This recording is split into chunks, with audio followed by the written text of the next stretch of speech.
Hey everybody, it's Wednesday night. It's time for Super Geeked Up. Whatever the predator makes noises. I don't know what they make. Oh, that was your Predator impersonation. I see. I don't. Wow. That was excellent. Actually, it should be an impersonation of Jean-Claude Van Damme, of course. Huh? Because he was. Oh, he was originally going to be the Predator before Schwarzenegger, right? No, he was. Well, he was. No, he was the motion cap for the. He was Predator. the motion capture for the Predator originally, and then they got rid of him. So. Wow. Oh, that's too bad. Anyway, hey everybody, this is Super Geeked Up. I'm Jeff. Welcome to the show. We're glad you're here. We're going to talk geeky topics, play fun geek themed improv games. I'm joined as always by my Predator-esque co-host Francis Fernandez. That sort of sounds like. That actually sort of sounds like. Yeah. It's close enough. Hello, College Slammer, aka Pierre. Welcome to November. It is our first show in November. That's true. We're glad you're here. And we are joined by our special guest. He's been on many times. It is, well, many. He goes by many names now. Just Me DashV. Brad Haley is the character he's dressed as from his music video, but it's actually Chriss Vincelette. Hello, welcome to the show. How's it going, Jeff? Always a pleasure. Good. We're gonna show his new music video. Dash is later in the show here. It is on YouTube now. There's a link to it, but I think besides there, this is the first place anybody's shown it outside of his own channel. Is that correct? That is correct. Okay, good. So good. So it's really awesome, folks. I watched it the other day. So we'll show that later in the show. And by the way, we have a poll going right now based on the Predator, which is why Francis did that. The poll question is, who should the Predator track down next? Because Predator Badlands comes out Friday, so I kind of themed it to that. The choices are the Meg, Godzilla, Smog, or Jar Jar Binks. And hey, not surprisingly, Jar Jar's in the lead with 75%, and Godzilla has 25% so far. It's very early in the show, so we'll see who wins at the end. Which of the predators have you seen? Either of you? I've seen Predator 1 and 2, and then I saw Alien versus Predator.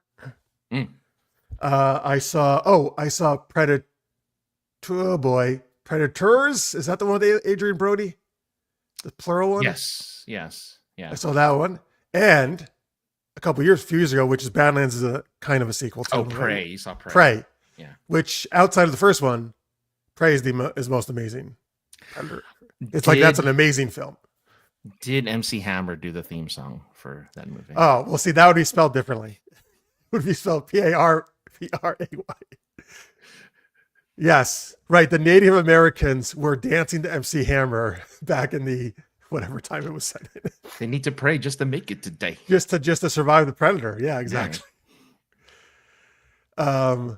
So I've seen a bunch of them actually. I didn't see I guess there was just Predator, right? Yeah, I think it's the Predator. Oh, how they add the to it to make it like it's apparently that automatically. Did you guys see that one?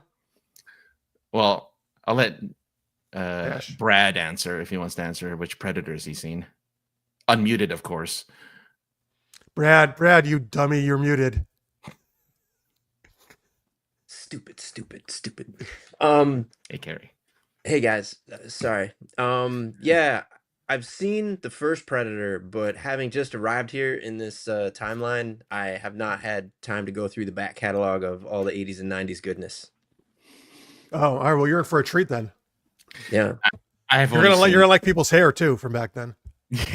Oh man, the 80s people looked amazing. Not as good as the 70s, but you know. Except for all the actors in Predator, they all had the same haircut. That is true.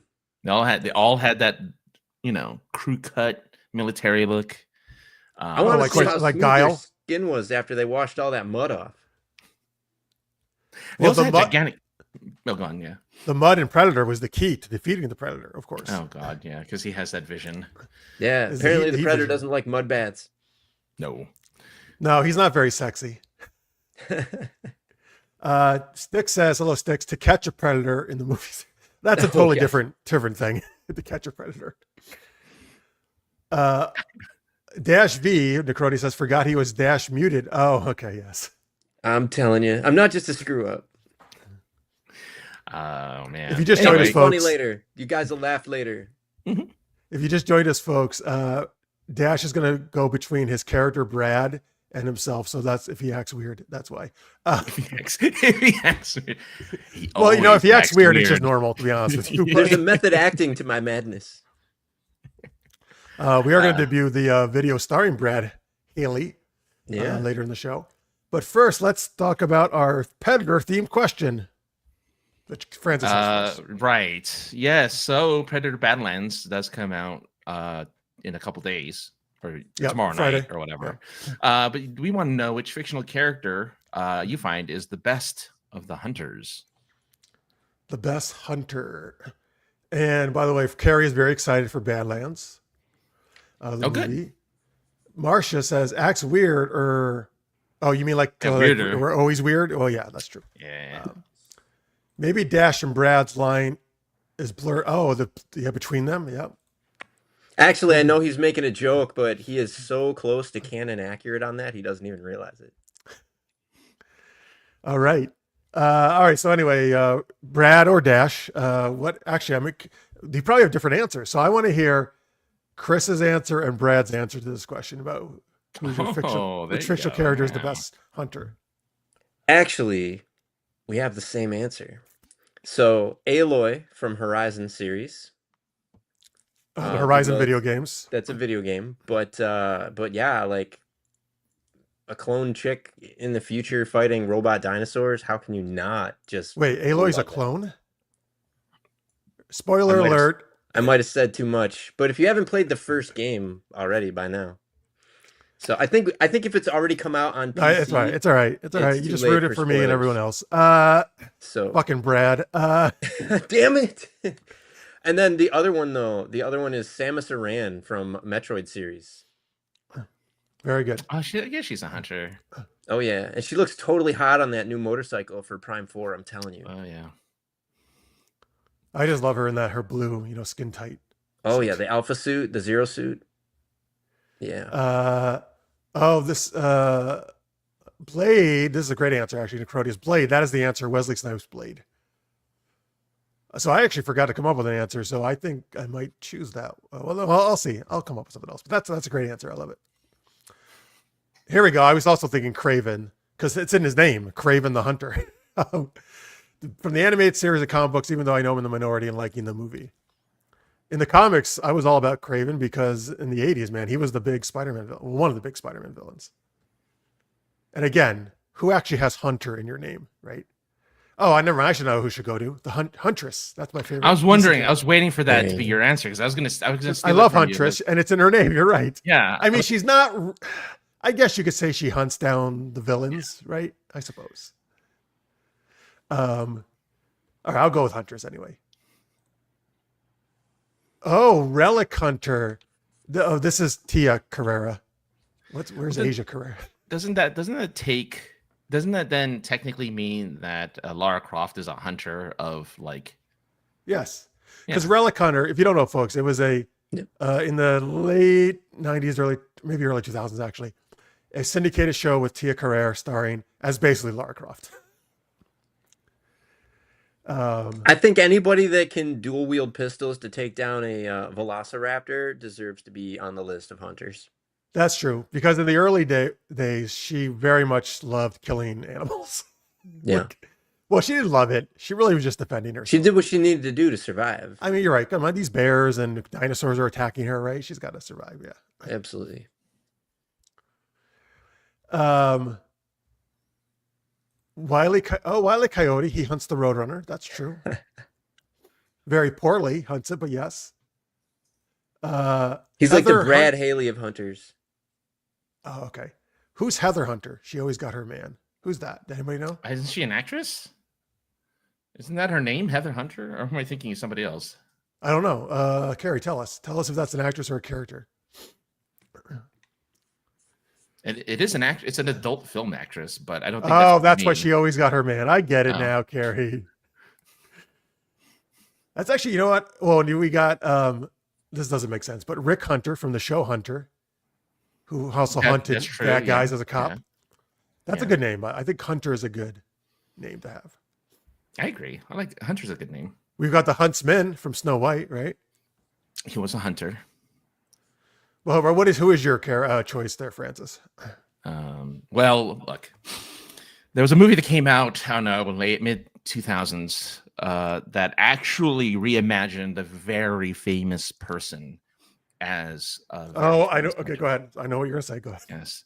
He was not only our 16th president, but he also hunted vampires. So my favorite hunter is, of course, Abraham Lincoln, vampire hunter.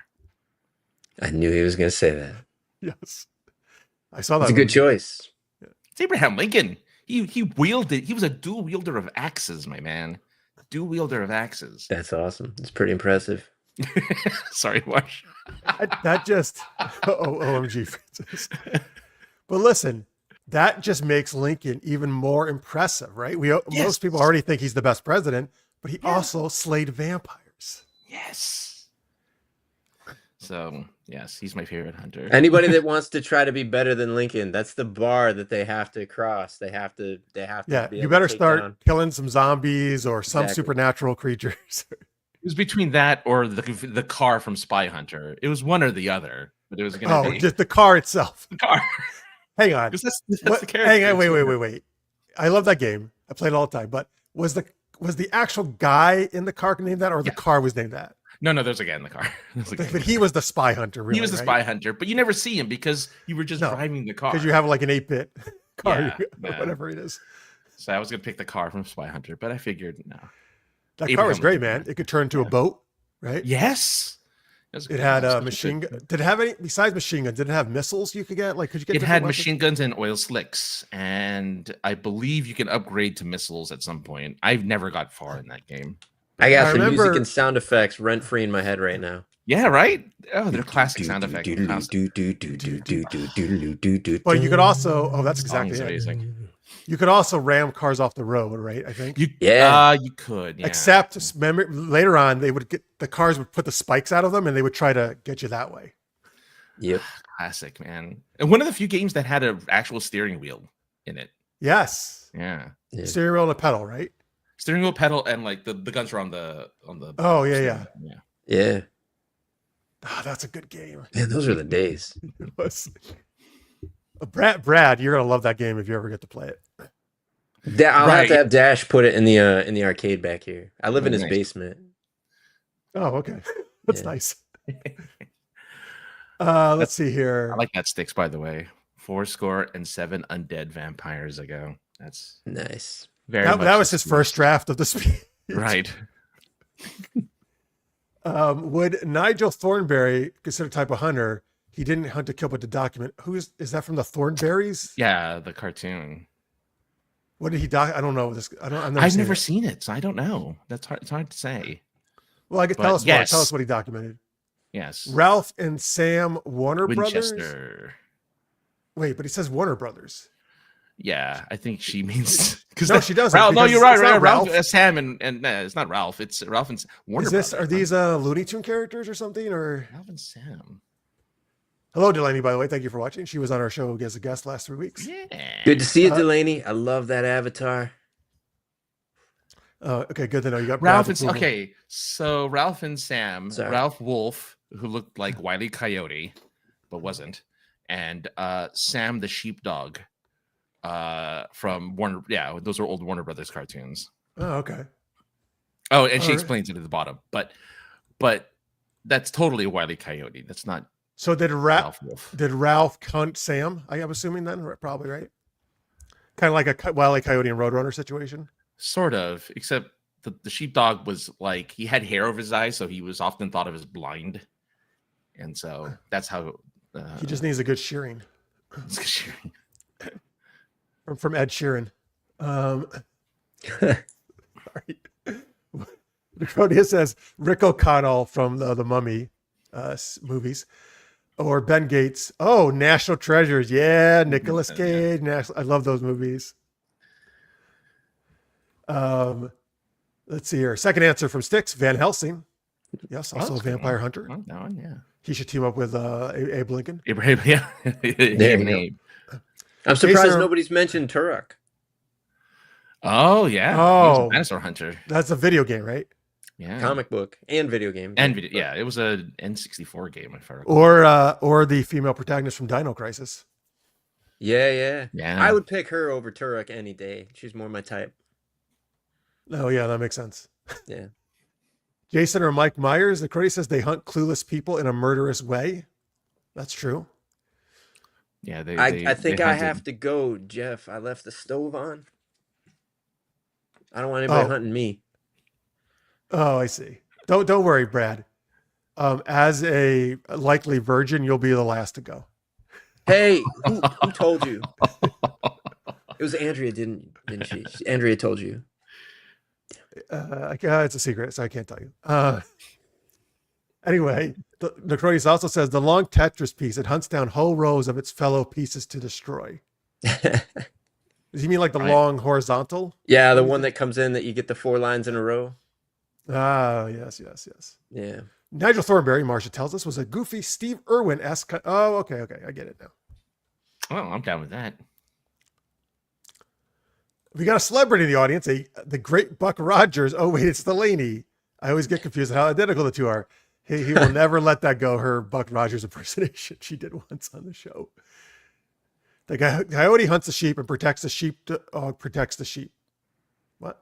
Oh, the sheepdog, I see. Yes, is protecting the sheep from the coyote. That makes sense. All right. Let's see here. Oh, but they would clock out at the end of the day like they were just happy coworkers. Oh, that's nice. Yeah, I remember Yeah, that. they were. I remember that. Yeah. Stick says, Abe and Van Helsing, the crossover we all need. I would watch that. They're good. We could get Hugh Jackman back and whoever played Abe Lincoln. It's not like he refuses to stop doing his old roles, so Right. I mean, might as well. See, I want slight spin on it though, right? Like I want Abraham Lincoln to be the vampire hunter. Of course you do. Oh, so Yeah. when he says or score, you think that's how many times you're gonna score with Abraham Lincoln, right? Well, I'd limit it to 4, but I mean, to start really- with, I guess that's fine. I really hope Abraham Lincoln is a thing. It's got to be a thing. I wouldn't be surprised if it's a porn. Oh, God. Oh wait, Scorpio says Wolverine is the true ultimate hunter. That's an excellent choice. Hello, Scorpio. Yeah. So, so the name of the Abraham Lincoln is an Instagram account under the name The Gettysburg Undress, which is amazing. So is it I have to pictures take of this like phone call. is it pictures of a female Abraham Lincoln? Yeah. No, it's so it looks like it's just some kind of like a burlesque type thing. But no, Abraham Lincoln. Are they all dressed as presidents? No, No? just Are they dressed as very- documents like the Gettysburg Address? I mean, they were they unpeel the document from their bodies. Sadly, no. It's really just like it really is just like a burlesque dancer looking. Yeah. thing. That's a Sadly. great name, but I feel they need to really lean into the They do, like the Declaration of Independence from clothing. Exactly. Yeah. Well, yeah. or you know. into pantsless. Yes. So apparently, we are old hat to this joke because this joke was said on Wayne's World by Garth. Oh, What I joke? remember that now. What joke? Yeah. Abraham Lincoln. Oh yes. Maybe that's where they got the idea that I count. Yeah. Oh, maybe. Yeah. Could be. Swing. That's what they should also do. Oh, God. It's been a long time since I've seen that movie. Cad Bane is a great bounty hunter in Star Wars. Yeah. Yeah. Is that's from the one of the animated shows? Is that right? He showed up in the animated shows, and then he showed up in real life in season 3 of Mandalorian. Was it that, or was it bounty, or is it Boba Fett? Oh, it could have been Boba Fett. You're right. It could have been Boba Fett. Yeah. I don't It was know. another And I Another like Bounty him. hunter. I love him in those Easter commercials. Oh, the Cadbury Bunny, The Cad Bane. the Cad Baney Bunny. Bunny. Never mind. That I love that bunny who hunts down kids and shoves eggs in their mouth. Take the eggs. You're gonna eat it, kid. And you're gonna like it. Your dentist is gonna love this. Scooby and Shaggy, Crody says they hunt down cases just to get Scooby snacks. Well, they also chase ghosts, hunt ghosts, right? Well, a lot of times they're running away from the ghosts, actually, but Sydney Sweeney needs that Babraham role. Okay, he's putting out a option there. I Casting keep option. getting calls to play this guy Shaggy from Scooby Doo. I don't understand why. You got the right shirt You got color. the shirt and the hair. Yeah. You're gonna have to shave more. He only has a little stubble on his chin. I have to practice my zoinks. It's pretty good. You don't have to practice it when it's already there. Yeah. That was pretty. And That was you'll good. have to. Well, actually, you're probably really good at running away from things, right? You're already a coward, Brad. Again, I'm gonna have to talk to Andrea about things said to her in confidence. She really digs me, but she doesn't want to admit it. Oh, that's totally it. Yeah. Someone just repost Jeffy Quinn with a Lincoln stovepipe pipe on. Decrodia says, "Well, that would improve that picture of me on Margot Robbie's body as Harley Quinn, putting the hat, the Lincoln hat on it." I could see that. Well, you know what? Brad's alter ego Dash is really skilled in that kind of stuff, so maybe he can do it. I'll talk to him. Lucky for Leprechaun, he hunts for places to hide his lucky charms from the kids. I get that's true, but also the kids are hunting the lucky charms. Yeah, the kids right? are the hunters in that one. Yeah. What I'm trying to think. So, well, see, the tricks rabbit I always felt bad for because I never understood why they would never let him have tricks. Because they're for kids. Okay, but do you say unless it's poisonous to him, like chocolate to dogs? That's just mean. They have tons of tricks. Those kids. You got a whole fucking box, man. One bowl. Yeah. Those are just privileged, stuck-up kids. Okay, Adults can't have it either because it's just for kids. So just saying. I secretly have it all the time. There's nobody polices it. It's not enforced. Only those damn kids are enforcing it against the rabbit. No one else even cares. But Lucky was the one. He was trying to what? Not let the kids find his Lucky Charms. Is that the deal? They were always after his Lucky Charms. Yeah. Right. Well, that's kind of like his pot of gold, right? The Lucky Charms. Yeah. All right. Lucky did a wish for the kids to prefer trick cereal, so the rabbit never gets to have any, and his Lucky Charms are safe. Oh, I see. That's a clever plan on Lucky's part. I like this cereal lore. I'm just really enjoying cereal lore. Yeah. How does Toucan Sam play into all this? I forgot he was a thing. Well, you like women's cans, right, Brad? Was Toucan Sam Fruit Loops? What was he even for? Yeah, he's Fruit Loops. Yeah, if he used Fruit Loops. Well, Francis' favorite is Captain Crunch, right? Mm-hmm. Crunchitize me, Captain. Crunchitize me? Was that the saying? Well, that's what the kids tell him to if they want the cereal, they get crunchitized. I don't remember that. Captain. What I think they should have all those characters come together in like a cartoon. I think so. Yeah, kind of like Captain N, the Game Master, right? Only for like I was gonna say the same cereal. thing. That was Brad, the Nintendo guy, much, right? Man. You know too much. Was that I've the had a lot Nintendo of 80s captain? and 90s to catch up on. What's that, Jeff? That was the Nintendo captain, right? Captain N. Yeah. He had like the Nintendo Zapper and everything. He was badass. His belt was the controller that gave him powers. Oh, so he loved hunting ducks. I guess so. Him and Simon Belmont. Scorpio says the cereal does have a plot hole. Toucan Sam must have been the one who made Lucky do the wish, so the rabbit couldn't have his. Oh wow! Now it's getting even more complicated. No more. No. It's all like secret combinations of these like cereal mascots. Who made that man? Captain? Was that a saying too of Captain Crunch? No, I don't know. I mean, there's too many captains anyway. Well, they do we say talked you about and that the captain recently, make it happen. So Captain make it happen. That's good. Maybe there's something to that. Oh yes, here we go. We're gonna call it the cereal verse. Perfect sticks. Oh, God.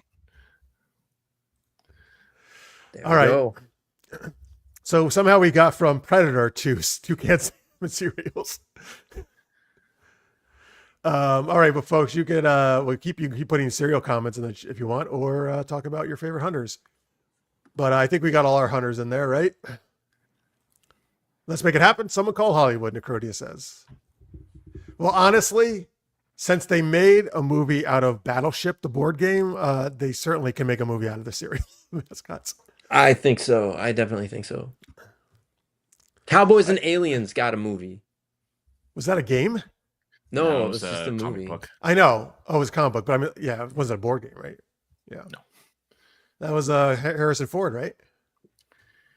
And Daniel Craig. Oh, they're both cowboys. Yes, and Olivia Wilde was the damsel. Oh, Olivia Wilde, huh? Oh no, it wasn't. It was Wow. was it Olivia Wilde? Oh God, or am I mistaking Olivia her Munn? for... It wasn't Olivia Munn.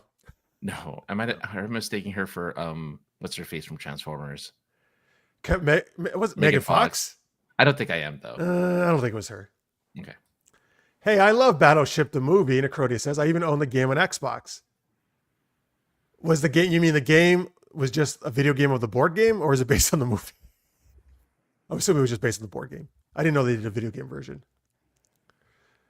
Predator cereal, marshmallow choppers, and oat predator faces. Get it on General Mills. I would get that cereal, actually. That sounds pretty good. I mean, anything with marshmallows, right? That's why I love Lucky Charms. Yeah. Oh yeah. Oh yeah. Oh no, they did a Battleship video game based on the movie on Xbox. Oh my God, I had no idea. That sounds like an even worse idea than the movie. No, it makes more sense as a video game than it does as a movie. Well, it does. You're right.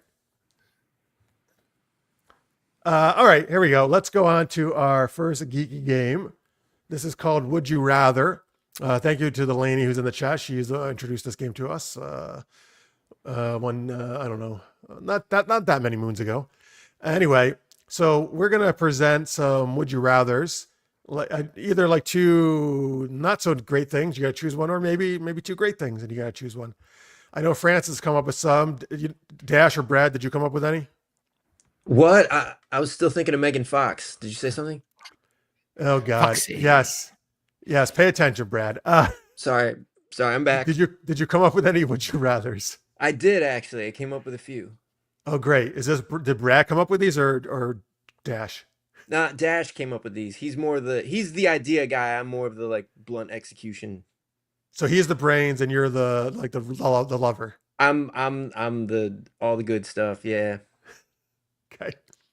The lover. Whatever's left after brains, that's me. Gotcha. All right. So why don't we start off with one of Dash's Would You Rathers? Sure. So I gotta add. This one is for Jeff. Like, would you rather have an evening with Ned or an evening with Elena? Oh, what a nice plug for my book, The Adventures of Elena and Ned, Gargoyle PI, which is out now. Thank you.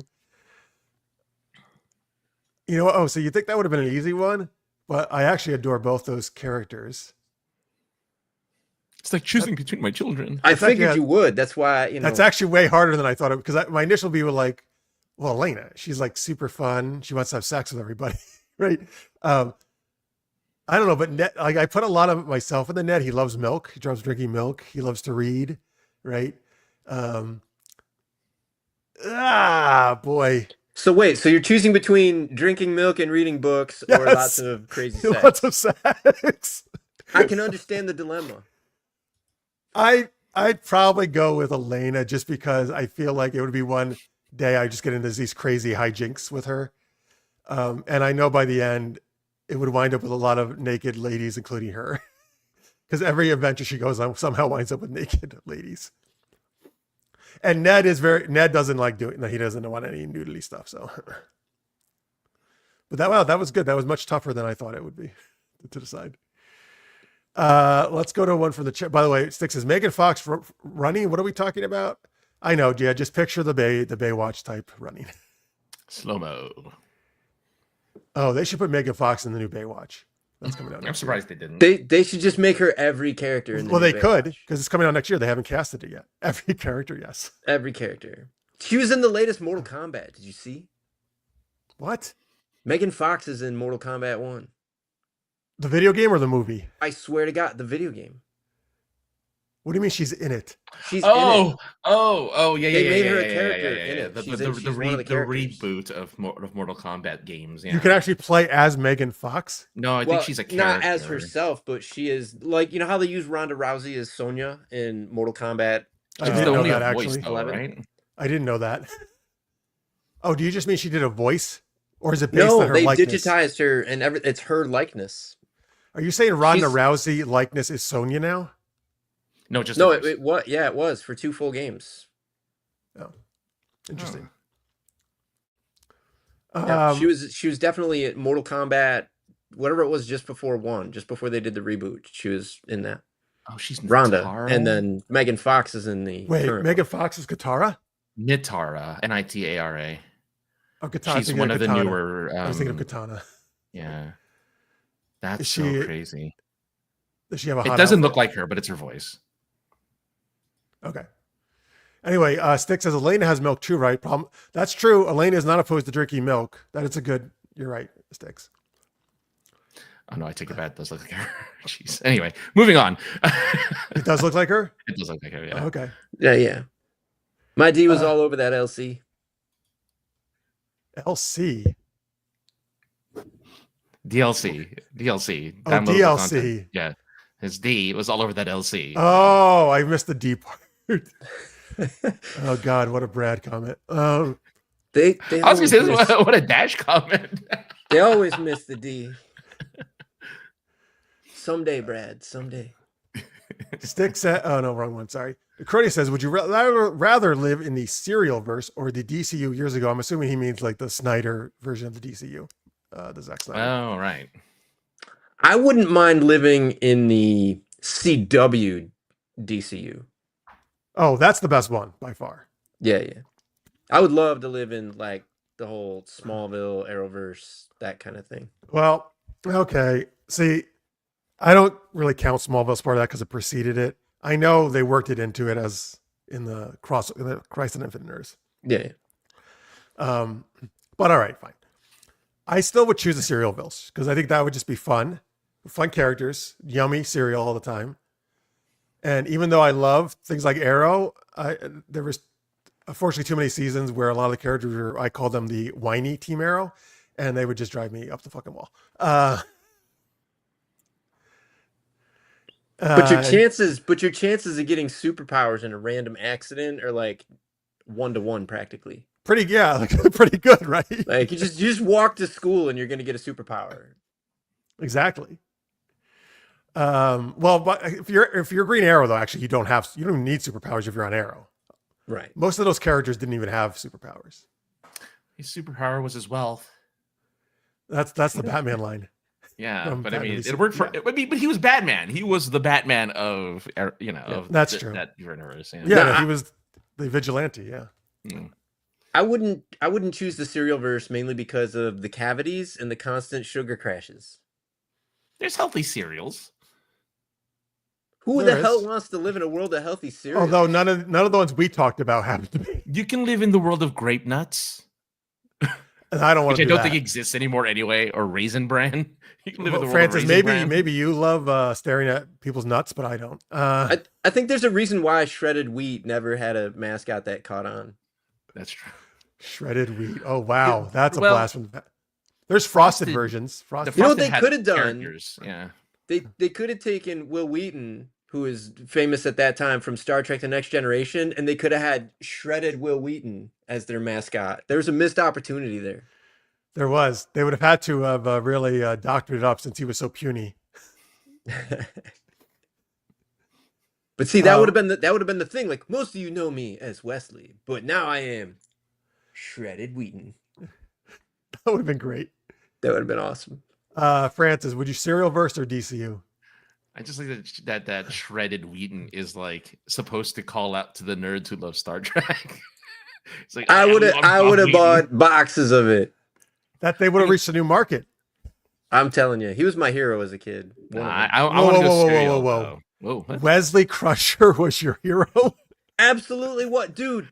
Hang on, is this Dash or Brad? a kid that get this is Dash, but Brad would want this Agree. as well. So here's the deal, right? A kid on the bridge of a starship being able to like gun that thing to like light speed. And then in some cases in a pinch when Which like feels Worf like is like nothing doing because you're on a whatever, being able to starship. fire the phasers. Please, come on. Okay, hang on. Number one, he doesn't get the fire phasers. He probably did pilot, I think, right? But he He piloted. did. He did. Yeah. He had the con. But the problem is you don't feel it on that ship. It's like it feels like nothing when you go to warp speed. I would have loved it every time they went to warp 9 to go. Let me ask you this. You only question, feel Jeff. it when you get shot and you have to go. How many starships have you piloted 5. in reality? When I like play with them and they move around. Like Spaceballs. No, sir, I didn't see you play with your dolls again. All right. No, as a kid though, right? Yeah. The Do you also want to be told to shut up on the bridge by everyone? No, he got done dirty on that one. But He just did get done imagine, dirty. like to go from the original series where it was all adults. Like I don't even think there were kids even on the starship at all in the original series. And then to go to next gen, where like here's this like aspiring teenager who just he gets to literally pilot the ship. Like that was awesome. I was like, that would be Okay. As a job teen, to you're have. right. That is like a dream. Absolutely. That would be amazing to be And in on the- space piloting the ship at light speed. That'd be incredible. On the original Trek, you're right. There was no families. It was Yeah. all military personnel, basically. Not to mention with the viewing screen, like when the ship is under attack and everybody's getting thrown all over the place, at least you're the one that knows why the hell the ship is like lurching around and you're getting thrown into walls and stuff. Like everyone else is like, what's going on? I don't know. Wesley's like, this is so awesome. Oh, because he's doing evasive maneuver. Yeah, because he just doesn't want to die. Like, that'd be great. So, wait, Francis, did you ever make your choice? I don't think. No, I had to talk about you asked about Wesley before I get a chance to answer. Oh, right. Yeah, but that's really the more important question than whether or not it's Serial or DC. Look, I was gonna pick Serial, but then I realized I forgot. Serial doesn't have Legends of Tomorrow, so DC. Oh, that's the reason I don't want to be in the DC. That's gotta go with the Legends. Gotta go hang out with the Legends. Too bad those Legends aren't shredded. Well, some of those are shredded. Some of those guys are shredded. Yeah, they were. Some of them were, yeah. Yeah. But not shredded Wheaton. No, not shredded Wheaton. No, shredded Wheaton was a one of a kind. Scorpio says, I have to admit, if you're watching as a kid, Wesley was a pretty effective self-insert wish fulfillment character. Yeah. Well, he was better also when he got rid of that stupid, ugly gray uniform and he became in the academy where he got like an actual uniform. Oh no, even before that, before he even gone to the academy. He was an acting ensign. Picard made him an acting ensign. Yeah. So he got the uniform. Yeah. Well, I totally agree with this, Carrie. Nog and Jake Sisko over Wesley all day. DS9 kids were awesome. Yes, preach. Just Nog. I don't get why people didn't like Jake. I mean, I poor get it. He guy. wasn't like he wasn't amazing, but I still No. liked him. He was okay, I guess. He wasn't okay. In the rankings, it's Nog, Jake, Wesley, Alexander. So I mean, And underneath all that, I would put Harry Kim, who wasn't a kid, but I'm gonna. I can't. Yeah, I can't Harry wasn't a kid, but yeah, I guess so. Oh, so all right. Unfortunately, Alexander is in the bottom. Alexander's way at the bottom. Oh, he The was thing so is, annoying. though, all these characters all had awesome things. Like Wesley had the awesome episode where people got addicted, where Ashley Judd was in it. Yeah. Alexander had 2 awesome episodes. Well, one really, where his older self came back in time. That doesn't count because that was him being older. I know. But so this also sort of counts. My favorite episode of Star Trek of all time is The Visitor, where an older Jake, played by Tony Todd, reflects back on losing his father. But we cut back between him and our Jake that we know. So he isn't like half of it, that Jake. Though I'm really going to credit Tony Todd for making that episode so phenomenal, and Avery Brooks. So at least they all had amazing episodes, even though if overall their characters weren't the greatest. Am I imagining things that Jake was once pursued by a cougar? Sort of. There was an. Do you have her number? Oh, 2. Oh, Brad likes cougars? Oh, interesting. Okay, good to know. So there's 2 There's something times. to say for experience. There's 2 Yeah. times. One time early on, it wasn't a cougar, but Jake was dating a Dobble girl who was kind of like, she was like college age. Okay. So she was a few years older, but he might have been under 18 at the time. Actually, I think he was. I thought it was like 16 or something. Yeah. And that's why Cisco, his father, did not like that idea, dating a Dobble girl, until he met her. And he realized, oh, she's trying to go through college and she's really smart. And then he was like, oh, okay. Yeah. The other time was where this alien who was probably like 20 years older or 30 years older than Jake was using him to bring out his creativity. She would like, that's the one I remember. She helped him basically get the idea for his famous novel. Mm-hmm. It wasn't really sex, but for her, I guess this was sex kind of, right? Like drawing out the energy from his brain. Yeah. Yeah. Okay. Cool. I remember that. I remember the Dobble girl, but that was the one I was thinking of. Was the Dobble girl was cute. Yeah, Dobble girl was cute. She got with another one of them, didn't she? She ended up with what's his face? She ended up with That's Rob, Dobble didn't girl. she? No, that's Alita. Oh. He didn't date Lita. That Lita dated Julian and then Ram. Okay. Ask me anything about DS9. I'll tell you anything. I know. You're on top of it. It's my favorite show. Anyway, sorry. Back to we haven't done a Star Trek tangent in a while. No. Yeah. Here we go. She was slurping his youth to stay alive or something. Yeah. I actually think it is more or less the right word. She was basically slurping his creativity. Scorpio likes the one where Jake and his dad built the old-fashioned Bajoran ship. It was a ship that went through space based on sunlight. It was like a solar ship. I remember that one. Yeah. I do really like the bond that Jake and his father had, though. That was a great father-son, which you never saw in Star Trek before that, really. No. So Beverly was too busy yelling at Wesley all the time. Normally, she was actually very nice. Yeah. But they didn't really do much with their relationship. It was really more him and Picard, actually, now that I think about it. No. Yeah, it was. And Picard wasn't really the more, like, Picard, although being the father figure, he definitely wasn't someone that, like, entertained fatherhood or parenthood or anything like that. So he was a pretty terrible father as far as things went. Well, at first, yes, but I think as the season goes on, I actually think he did become much more of a open. It was to the that flute and episode. Figure. There's what? It's that flute episode where he goes into that other world and he lives a whole lifetime. Yeah. I think he developed a lot from that. Yeah.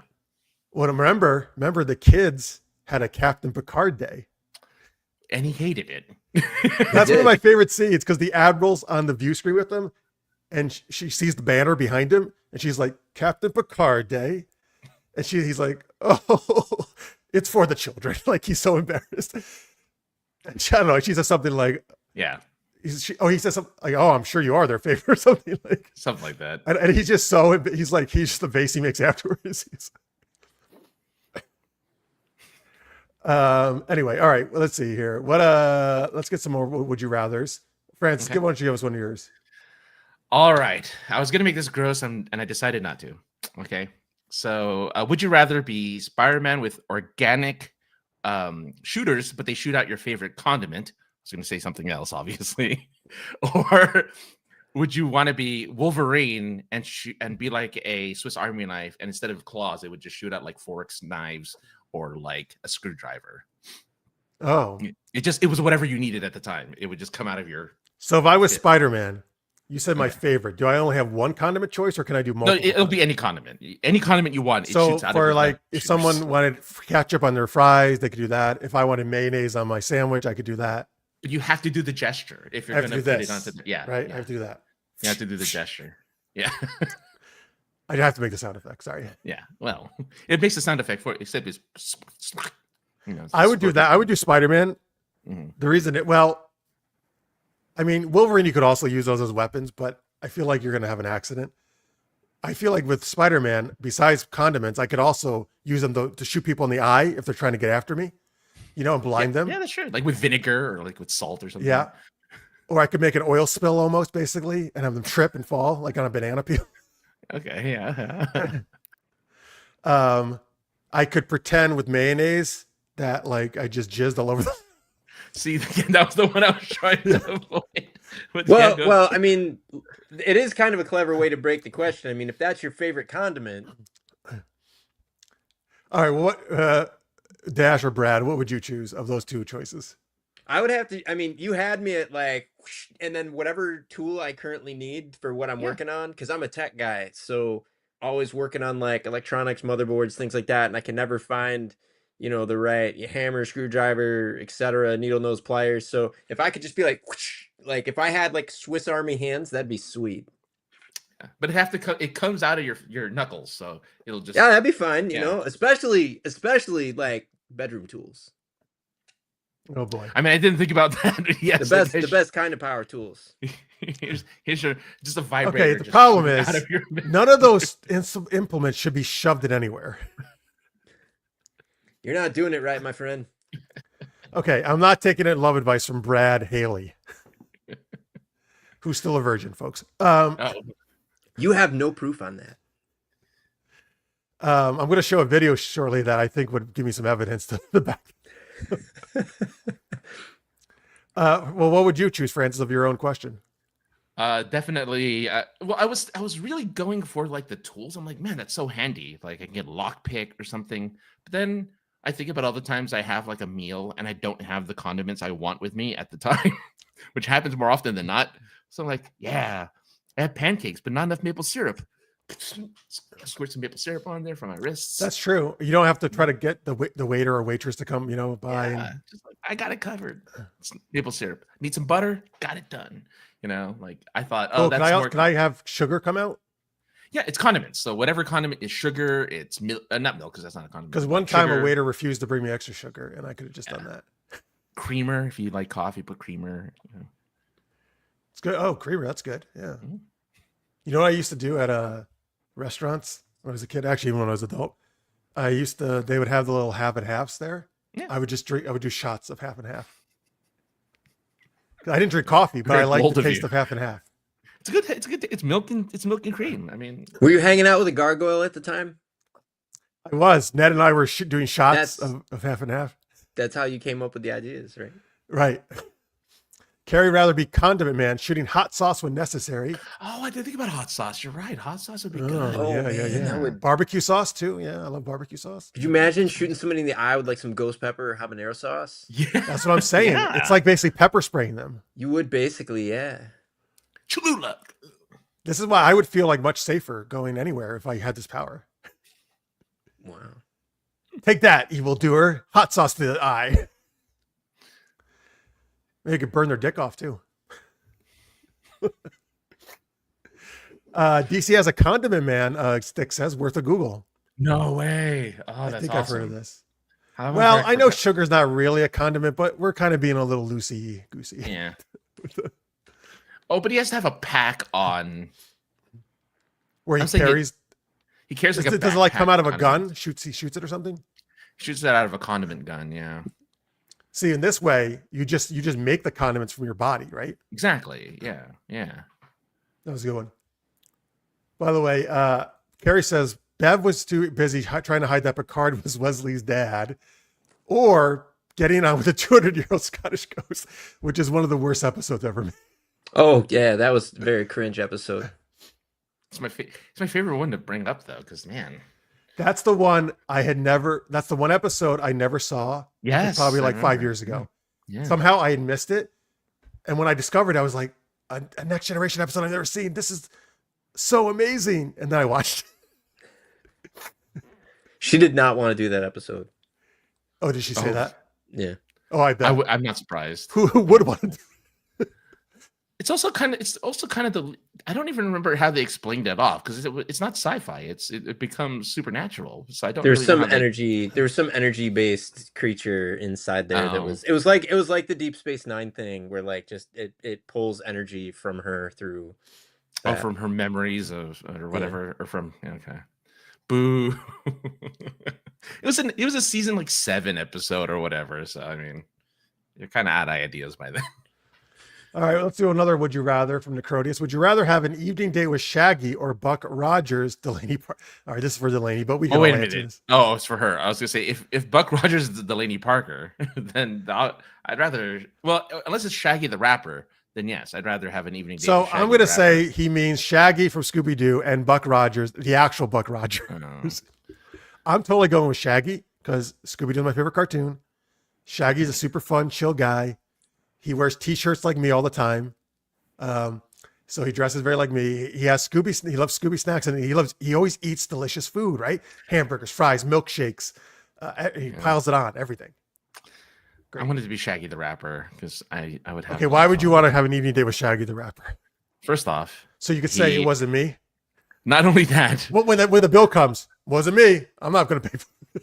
No, because I guess so. He's the millionaire. He gets to pay for everything. No, I think he'd have an amazing entourage. He of course would talk in that voice that he does in his music, which is my favorite like voice of his. Just in general, I love the way he does that. I can't do it. It's so hard to do, but that voice he does for like his songs. Do you mean when he's like saying, "I saw you banging in the shower"? Oh yeah, or Mr. Lava Lava. You know. Oh yeah. Like he has that voice. I don't know. I like Shaggy. Have you guys? A few years ago, my nephews introduced me to this spoof of that, which was "I caught you pooping." No, I missed that. It was like "caught you pooping in the shower." Wasn't me. Pooping on the porch next door. Like that. These are actual lines in the song. It's actually hilarious. So TikTok. Yeah. So TikTok. I think it was a TikTok. Because they, I never watch it, but they of course do. Anyway, what would you choose? There, Dash or Brad? Which Shaggy or Buck Rogers? Oh, I thought you meant poop on the porch or poop on the counter. Okay, well you could tell. You want to poop on the porch or counter? Know. I mean, it's kind of like I would poop on the porch because counter is only counter is where you eat. It's gross. Yeah, not where you eat. That's disgusting. I agree. So definitely the porch, not the counter. But I'd have to say Buck Rogers. I mean, being out in space and having like a blaster and things like that, like having Buck Rogers as your wingman, that'd be pretty sweet. Yeah, maybe you will finally get laid, Brad. I've seen the Space Babes on that show. Oh wait, that was Barbarella. Never mind. No, it's got Wilma. It's on Buck Rogers. She was very attractive. The female lead, Erin Gray, is the actress. Anyway, Sticks has had some good jokes here. My loofah loofah instead of my lava lava. That's him in the shower, yeah. And he, according to our Beverly with the ghost, I ain't getting laid by no ghost. As Ray Parker Jr. would sing. There needs to be a version of a song like that with that lyric. There is a version of that song. Of something about it. It just keeps looping like an invisible bed with freaky ghosts. Like it just keeps like looping like these. It loops the song in a very like weird erotic way. Nice. The Ghostbusters theme. There's a Ghostbusters. Somebody's remixed the Ghostbusters theme, so it's like yeah. I mean that's what I have sex to. I ain't afraid of no freaky ghosts. Oh, I can see that. The freaky. Yeah. Yep. Well, I wouldn't be afraid of freaky. If ghosts are freaky, yeah, let's do it. Let's get it on. Absolutely. Has anyone met a Wilma in real life? Great question. I don't think I have, only in fictional shows or movies. I mean, there's Wilma in Fred Flintstone, right? Wife? Yeah. Is there a Wilma in 70s show? Or is that one of the actors? Or no? Wilmer Valderrama. Yeah, is that it? Wilmer. Yeah, who plays Fez. Okay. I got the ultimate would you rather, Jeff. Okay, so just so clear, you guys have not met Wilmas in real life? I have not. I haven't. Okay. All right, so yes, one last would you rather. Go ahead. All right, and you might cut the show early from this one, but would you rather? Well, I might cut this out. I can't cut it out of the show. We're live. We'll see. So would you rather have $1 million, but you can't write or create anything ever again? Like you literally have to stop all your creative stuff, or live for 30 years in the Scott Pilgrim universe as Scott Pilgrim's roommate. All right. Why the fuck did you come up with one specifically just for me? You're supposed to come up with one for everyone. No, same question to Francis. Okay, but this is so fucking easy for Francis. He loves Scott Pilgrim. It's like asking me, I don't know, yeah, do you want to keep drinking milk or do something terrible? Well, obviously he's do something terrible. No, I'm drinking milk. Hang on, what? I have to get $1 million and stop creating. You can get you'll get $1 million, but you can't create anything. You can't write anything. Yeah, film. I'm not choosing that. Yeah. So I have to live in Scott Pilgrim for 30 years. In that universe with him as your roommate. Yes. But I can still create and write. Absolutely, yes. I would choose the Scott Pilgrim one because I would just eliminate him. No, I'm just kidding. I wouldn't, because actually it's shown that you can't. He gets out of everything. You can't eliminate. Yeah, he him. gets out of everything. That's true. I would just listen. Well, first off, I feel with all these adventures he goes on with the boyfriends and stuff, he's never home anyway, so it's fine. I mean, he does end up homeless. I mean, in between the final act and the two final acts, he's homeless for like 30 seconds. So so I have 30 seconds of peace at the apartment. There you go. Although So about you, Fran? in the apartment, he really doesn't. I don't know if he would necessarily cause problems, right? no. I could He just go in my makes a room. big mess and I just go in my about room, his ignore him, girl you know, and problems that's all the fine. time. Well, well, if you were going based off the Scott Pilgrim universe, he lives with his gay roommate, whom they all share a bed together. The gay roommate and his lovers all share a bed together. So With Scott Pilgrim? With Scott Yeah. Pilgrim. So you Is do this in have the to- movie? It's in the movie. It's in the movie and it's in the comics. I don't remember it from the movie. Probably because I've tried to block the movie out of my memory. Yeah, there's a couple scenes where Wallace will sit up, and then whoever he's dating will sit up as well in the bed that he's sleeping with Scott in. So are they having sex while Scott's in the bed? He's only ever Sometimes. witnessed it once. Yeah. In the movie, in the comics, I forget. And does he stay in the bed or does he get out when they're having sex? No, he leaves. He just sits there and he talks with them and stuff. Like the one time they're like, Oh, that's right. Wallace gets up and goes, "So you haven't kissed her yet?" And then his boyfriend sits up and goes, "Dude, you're so gay." Yeah, that's what's so great about the you know. It's hilarious. Yeah, just hang out. All right. Well, since I don't want any more of Chris's would you rather's, let's move on. All right. Because I'm assuming both of you would choose Scott Pilgrim out of those choices, right? So those are easy for you guys to choose. I'll be or would you take $1 million? Actually, $1 million is a lot of money. Or fairly a lot of money. Create nothing? No. That's the thing. No, I can't create anything. That's the thing. No way. I know Dash, you gotta create stuff. So. Oh yeah, absolutely. And you probably think it was your dream come true to fucking hang out with Scott Pilgrim and his gay lovers. I mean, sorry, his roommates who are gay lovers, not of him. They're not lovers with him. Yeah. No. I would hang out with all of them, every single one of them. Good. Would you In the same rather Wilma or Betty? Who would you rather? I assume he means have sex with. Wait, no. Why Wilma? Wasn't it Betty and Veronica? No, because he's doing Flintstones because Wilma came up. Flintstones, yeah. Oh, Betty Rubble all the way. He's pretty cute. Yeah, cartoon Betty, not movie Betty. Was that Rosie O'Donnell? Maybe Rosie O'Donnell. Good. Well, call. she doesn't want you anyway. So. Well, I mean, but technically, essentially, Betty in the movie is. Yeah, but that's character, right? I get you. Yeah, I'm going off of cartoon versions. Yeah. So you would choose Betty cartoon. Yeah, cartoon, I never understood. Yeah, you never understood Wilma. Yeah, because Wilma's just like Marge Simpson to me. I think. Well, she has the same hair.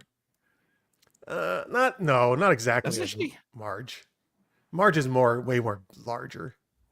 Anyway, who would you choose there, Dash? Oh no, not really. Yeah. I'd choose Betty as long as I didn't have to share her. What? Why would you have to with share Barney? her? Because you chose her too, so I don't know if this is different Bettys in alternate universes. Just like you're from odd days, I get her on even days. I don't know how this works. Okay, no, Brad, you know how you're from a different universe or timeline? The same deal here. Okay, we have her in different universes. If I get my own exclusively, then not Betty. You get the Rosie O'Donnell. No. Oh God. By the way, I'm not dissing Rosie O'Donnell, but it's just Can I do a fourth wall break and be She's very with funny. the lead singer of the B-52s, like the lady one? There's Wait. two ladies in Is her name Betty? No, but they were in the Flintstones movie. Oh, I see. Yeah. Wait, which of the girls? There's two girls in the B-52s. The lead singer one. Oh, okay, sure. Everyone says Betty, but Wilma is secretly kinky and probably all right. Interesting character. In that case, Also red. Okay, I like the redhead. I get. yeah. I kind of dig redheads, but for some reason Wilma is like an exception. Wilma doesn't do it for me, but Annie though, and Annie O's, I'm telling you, Is that the there's something magical about B-52s? her. Is that the B-52s singer? No, Mio? that's from my music video. Oh, wait, Brad. I thought it was you made the. Oh, well, yeah, well, you're the star of it. Did you make the video too? I work with Dash on it. Yeah, Dash is kind of like he thinks he's like a filmmaker, but like anyway, so I work for him kind of for free. He lets me chill in his basement, but I have to do promos and stuff Well, that's not for. really free then. He's giving you free room and board, right? Yeah, that's true, I guess. But so yeah, we work together on it. Yes, Francis. So I looked up all the women in the Flintstones, and they have really insane names. But the one I'm going to pick, just based off the name alone, is Gina Lodabricks. Come on. Yeah. Wow. There's Gina Lodabricks, Nurse Lava, even though How do you spell Gina? Gina, Gina Lodabricks. Load of bricks. Oh, maybe Nurse Lava. Nurse Lava is pretty hot. No pun intended. Oh, Gina load of bricks. Yeah, that's not bad. Nurse, what is it? Lava hot? Nurse Lava. There's a wiki. There's an actual Flintstones wiki that has all the women in it. There's 150 some women in the world of the Flintstones. So, by the way, I actually had no idea. Besides Betty, Wilma, and the kids, I had no idea there were any women in Flintstones. Apparently, there's a ton. Mrs. Gabby Stone, Dream Chip Gemstone, Stella I like how Stalactite. they're all named, of course, after Stony type Flintstones. Oh yeah. Rocks, yeah. Which is how it well, it actually did sort of work that way, right? People used to be like named the son of the thing they did, the occupation, right? Yeah, of their occupation. Yeah. Brad had a thing for Gina, man. I don't blame him. I mean, looking her up, yeah, pretty cute. Built like a prehistoric brick house. Yeah, the song. Letting it all hang out. She's a brick house. She's mighty, mighty. All right. Brad is a master plug. He is, man. He plugs my book, plugs his videos. Pretty good. Plugs. That's what she Never said. mind. I won't say. Yeah, I was going there. I wasn't going to do it, but all right. Oh, well, you mean like your toilet because you take a big dump and plug up her toilet? Damn it, Andrea! That was like one time. Who is this Andrea? Spoilers. Stop mentioning her then. She needs to stop leaking all my shit. Well, stop leaking your poop over one time. over her porch. It was my first time with Taco Bell. And Marge Rock, singer and redhead, showing. Is that another Flintstones lady? Yep. Oh yeah. There's a ton of just punny Wow. names. Yeah, there's a ton of punny names. See, now I'm gonna have to look at the Jetsons later, because you had Jetsons, basically Sprocket. But I wonder if everyone else in the Jetsons had those kind of futuristic names. Oh, you know it, man. You know it. You know the Jetsons had a They ton. had to. Yeah. They had a whole writer's room probably just kicking them out. There's a pun writer's room. They were like George McFly, like, what are you doing? Writing this down. This is good stuff. Bag of bricks. Not as many characters apparently, based off of the wiki. The Really? Jets wiki doesn't seem to be as. Oh wait a minute, that's the movie. Just the movie. Maybe they were like, man, we were on see. fire with our brick puns, but future's tough. I guess so. Yeah. You would think it would be easier, actually, I would like. I wish it was. Yeah. because you would have so Apparently many it different isn't. futuristic things you could come up with. I feel like. No, it looks like they just they put all of their talent into the Flintstones and just stopped there. Well, those are both what Hanna-Barbera. They're both Hanna-Barbera. They're both Hanna. Hanna-Barbera, yeah. All right. So, folks, we're going to later on talk about our favorite music videos and do Geeky Treasure Hunt. But here we go. This is the time for a music video. This is actually the first time, folks, we've ever played a music video on the show. We're going to play it in its entirety. Before we do that, though, Brad or Dash, do you want to get any intro to this before we show it? Sure. This is part of a larger universe that I'm crafting, and you folks will be able to find out more at arielstar.com. We'll provide a link to it a little bit later. I'll probably even type it in the chat while the video is playing and stuff like that. So if you watch the video and you're like, I don't fully get it, that's part of it. So most of you are familiar with books or movies where they're released in a linear fashion, where they kind of lead you along in the story next. Mine is being released more as like pieces of a puzzle. And so you can observe and enjoy those pieces in isolation of each other, or as you collect more of the pieces through the website, through YouTube, through the music and the albums and stuff that'll be releasing, you'll be able to start piecing together more and more about these characters, about the world, and about what's going on. But no matter how you come into it, it should all ultimately weave together. So you don't have to worry about coming in too late, coming in too early. As long as you come into some piece and you enjoy it, you can reach out to the other connective pieces and probably have just an enjoyable experience. And Brad, you're the star of this video, right? I am. Yeah. Awesome. Folks, we're going to play it. Francis and I will we'll maybe throw in some comments along the way. Actually, obviously, Dash or Brad, feel free to mention anything as well. Because here's the thing, folks. There's a link in the description underneath this where you can go watch it on YouTube later. In fact, you should go watch it a whole bunch of times after this and give it a like and comment like I did. All right, so we'll let's go. You ready to play it? Everybody ready? Oh, he's muting himself. Why are you muting yourself? Just in case there's any echo. Oh, all right. Well, you can unmute if you need. I can leave it. I'll leave it off. We'll see. Yeah. Here we go.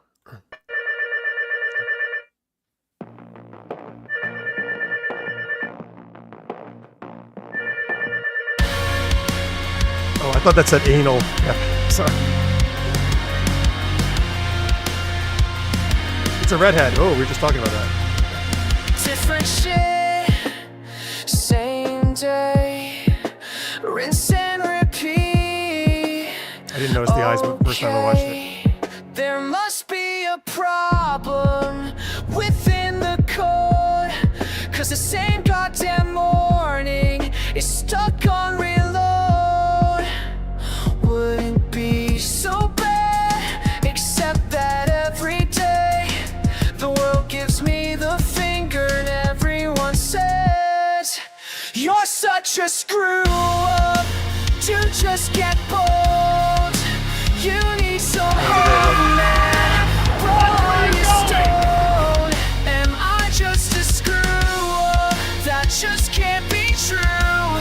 Is my dominant trait that I don't have a clue? Sold out my body, but still have my soul. Yearning to be more than a stupid asshole. But am I just a screw up? Wow, she's. There must be a problem inside the That's the reaction, Brad. The same goddamn morning, just stuck on reload.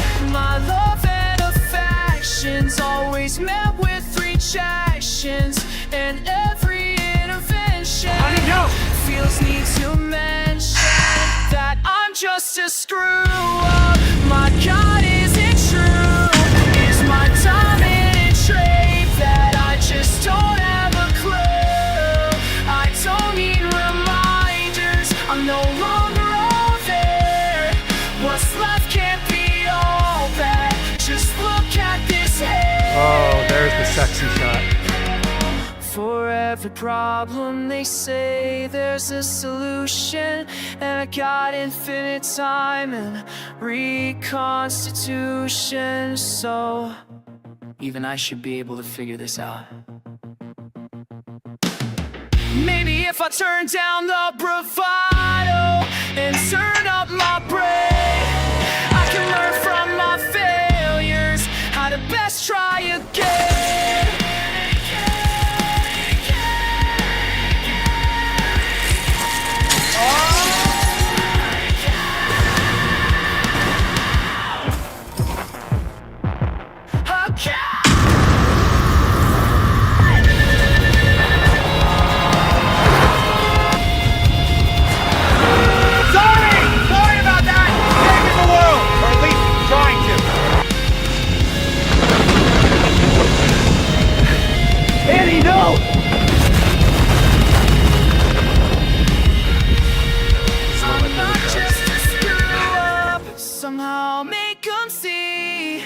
that I'm much more than they all think of me.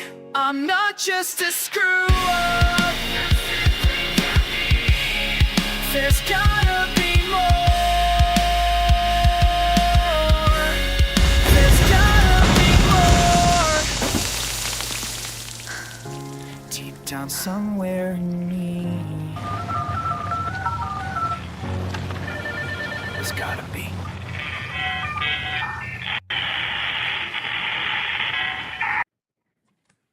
All right. All realism went out the window when you put a payphone, a working one too. Awesome job, man. Folks, you can Thank obviously you. put any questions or comments in the chat. Wide open to questions. Nothing's off limits. So here's something that I knew. I mean, I've talked to Chris about this, and again, I watched it before the show, but I do a decent amount of AI stuff. But what shocked me is I knew he was doing a lot of AI stuff, but I had no idea that this whole thing was AI. This whole video, right? Well, that blew me away. You want to talk about that? Because I actually thought that was shots of you interspersed with AI. But even you were AI, you're saying, right? Even I was AI. So I digitally scanned myself into Sora 2 and generated a cameo. And so what you're looking at though is I had some of the watermarks removed. I'm working on a completely watermark free version of it. You want to tell them why those Sora marks showed up? Yeah. So apparently, much like Jeff said, like Sora 2 in some cases is able to make such realistic looking video that right now they're actually scared of how realistic the video is, that if people use them for nefarious purposes, people could basically make videos of themselves and others like doing basically anything. So everything from seeing me drive in the car to seeing me in the studio as the studio falls apart, like all of those things were all AI generated. Now, I didn't use Sora 2 for all of it, though. I used a couple different tools. Jeff, some of the tools that I use, you and I have in common. I used Kling for some of the shots. All the shots of Annie. So all the shots of her in the cafe I did in Kling. The shots of her and Ariel, the superhero lady is Ariel Star. And I didn't have room to fit it into the music video, but on this particular day, because this all takes place on the same exact day. Basically, Brad finds himself almost like Groundhog Day. He keeps waking up and it's the same day, the day he meets this amazing woman among everything in his life going wrong because he just can't seem to get anything right. And he meets this amazing woman and there's something wrong inside and nobody can figure out what it is. And by the end of the day, she always ends up going nuclear basically and exploding. And so he's determined to figure out what's going on with her and how to fix what's wrong with her. Ultimately, he learns that he needs to look inside and maybe fix what's going on with him, because if he's a mess, he can't really help out other people. Oh, so Brad's actually not a bad guy, such a bad guy after all. This is his redemption arc. So at the time that this puzzle piece drops, Brad was not the best person in the past. And so you'll see there's a film that's going to go along with the music video at some point. In the film, you'll see more pieces of who he was and why he was that way. And this particular music video and this particular movie arc for him is his chance to be more than the sum of his past mistakes. I'll share some comments here and other questions, but folks, just tell you. So again, I do a lot. I basically post like AI pictures every day on my Substack, and I've done a little bit with video, not a ton, but I'm going to say like what Chris just did here is like next level in my opinion in terms of like how realistic it looked. Like I thought I've gotten some really realistic videos, but like that might have been all been really short too. But like the fact that you put all that together into, and you're gonna do this for a full movie, right? As well. Yeah. And I do. So I've got a couple projects in the pipeline. Really, what it comes down to, Jeff, and I know that you can vibe with this because you've written screenplays and you've filmed those screenplays. So it's important, I guess, for me to note that not a single generation that I got out of any of the AIs came out perfect. So even as we say, like, that video was AI, to be clear, there was no single prompt or even series of prompts that led to like perfectly usable shots out of the gate that I then just pasted together. Like I had to know like what the story was. Like on my board here on the other side, I've got like tons of index cards just packed with like I've created beats according to the Save the Cat. They have like these workshops. If any of you guys ever get stuck on like, how do I write a story? How do I come up with a villain? How do I come up with a compelling hero or whatever? Save the Cat has a beat sheet and has a couple of books on how to actually pace a story, plot a story, how to determine the genre of your story, what beats are transversal to whatever kind of story you want to tell, and what beats are specific to like this story. The theme of this story would not theme the style of the story would basically, the genre if you will, would be dude with a problem. Brad keeps waking up on the same day where something terrible happens and he can't figure out how to get out of the loop. So that's kind of his problem. There also is a bit of a love story in there as well. Ariel is a superhero. It's supposed to be her job to save people, but in this case she doesn't even recognize that there's a problem. Even when Brad tries to tell her, hey, there's something wrong with Annie, she doesn't believe him, and she's like, just, if it's really that bad, leave it to the professionals. And so, because he's the only one that remembers every day all the previous days that happened. So, but yeah, so you have to kind of have a good idea, and you have to cultivate that good idea and organize it into like a nice outline and a framework. You can certainly turn those into a shot list. You can turn it into a set of scenes. Then you break down your scenes into shots, and then you take those shot lists and you bring them into the prompt. But then when the AI does its thing, and you've probably experienced this part too, Jeff, there's what you ask the AI to provide for you, and then it goes, well, here you go, and you have to somehow figure out how to make it work. So there was a lot of back and forth between, is this close enough to what I was looking for, or can I pull this into After Effects or pull this into DaVinci? Like that part where I'm driving the car and it's like saving the world, and it looks like, wow, that's like a really epic like scene. I had 3 different takes of that were all cut together by the AI in this really weird, quirky way. And I had to instead pull it out and go, well, you got the bits and pieces there, like a car swerving or a light turning red and me driving through it, but you got them in the wrong order. Let me help you with that. And so I actually brought the clips into DaVinci, and I just sat there and re-edited them, in some cases reversed the footage. So there's quite a bit of editing and visual effects that went on behind the scenes, and then additional Foley audio to really kind of sell it. It wasn't just, prompt, drop it in, prompt, drop it in. Right. Yeah. I mean, I think what Chris just said also, folks, is a good point, that there is a lot of work that goes into, even when you do create AI. The programs he's talking about, the way, is DaVinci is an editing program that I use. I actually highly recommend it. I have the free version, and it's crazy how much it can do. It's amazing, the free version. After Effects is like a visual effects, special effects type program. The lighting, you saw did you see when the last explosion, like when the whole building explodes and there's like all these lighting effects and the light flies off, and the light is on when it flies off and it goes out as it hits the ground? The AI did the explosion and the debris. It did not do the lighting effects to that degree. I relit the scene in DaVinci after the fact, and I keyframed it to do the actual sign going off and all that other stuff. So you're 100% right. Like these tools, we still as the people need to bring the heart into the story. And so that's why, for Brad, I kind of had an idea of the character that he was and how he was supposed to act and how he was supposed to behave. Surprisingly, shockingly, when I put in chunks of the script and chunks of like the stories and everything, it only took 4 or 5 takes usually for it to get within the ballpark of what I needed, and then I could cut them together to what I wanted. But I was fully ready to just go back into the studio and redo all the, ADR the audio. Fortunately, though, I didn't have to. So even the audio that you hear in there of me is not me. It's AI's version of me. Yeah, that's amazing. But yeah, like Chris is saying, folks, I mean, you got to come up with a story and write it, but also just even crafting the prompts is like a skill in itself to get it is. You want. And then there's all the editing and the special effects and all that work and stuff. And I mean, I had to do a bunch just for my 1-minute book trailer. I mean, and that wasn't very long. Scorpio says that was fun. And then Carrie says, did we enter the Matrix? That's actually out there. I love the Matrix, so that's a good compliment, actually. Yeah, I'd take that compliment.